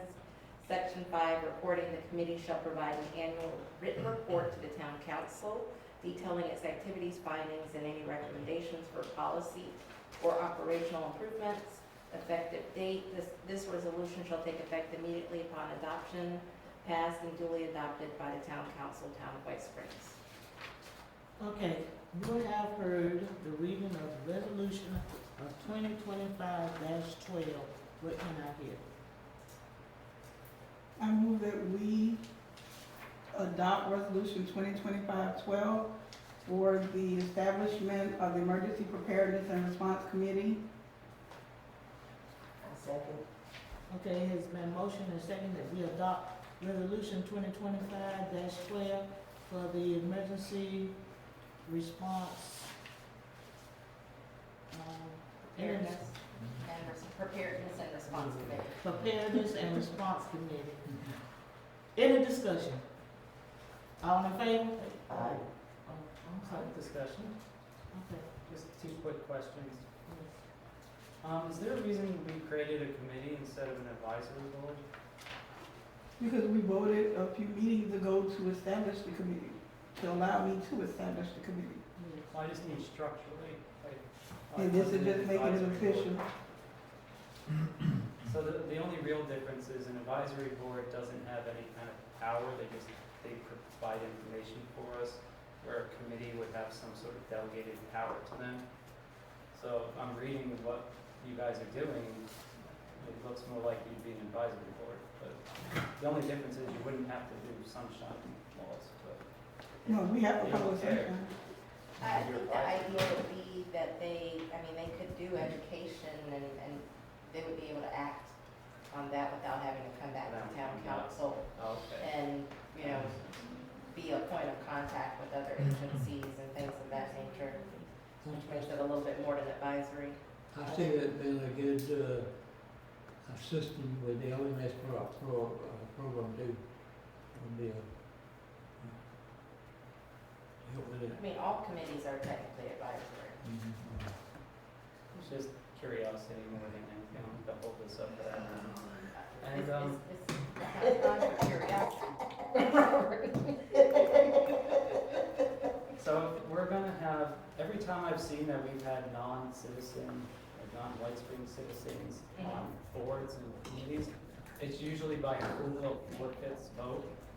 We're gonna, I guess, how do people get on this board? Just like Tom just gave you the letter, they wanna serve. I think it's an appointment by council, so it's town council, appointed by the town council, yeah. Alright, are we gonna have quick special requirements for No. non-citizens or just? Well, it just says general public, and zip code 32096 and surrounding communities. A cross-section of the community and, so general public is gonna be anybody. Basically Alright, in we'll that just area. have to be picky, I guess. Okay. All in favor? Aye. Any opposed? Ayes have it, motion carries. Any comments from the council? I got one. All I want to say is, I went to the, county commissioners meeting, two of them, one of them I graduated with, one of them I went to school with. They was proud to see White Springs showed up, they was happy, they were ready to work with us, and I'm ready to work with them. Another thing is that, they already told us about the, meeting of June in Cross City. Also, if you all want to go to the, Florida League of Cities, conference in August, you need to get with Lee and sign I up. already sent you mine. Yeah, I got you. Sorry, what you said you couldn't do it, right? Yeah, I can't go. Are you on, Cheryl? Sure. And Okay, then we'll check with Shirley. and that's all I have. So are we doing citizen Secret? report? No, we did that already. Y'all, please keep, Councilwoman Shirley Aldridge in your prayers. She had an accident and had to have surgery, which is why she's not here today. Y'all keep her in your prayers and send her some uplifting words if you can. Okay. And Ronnie, you have anything to say? No comments. 3 hours is enough. Meeting adjourned. call time, 9:35.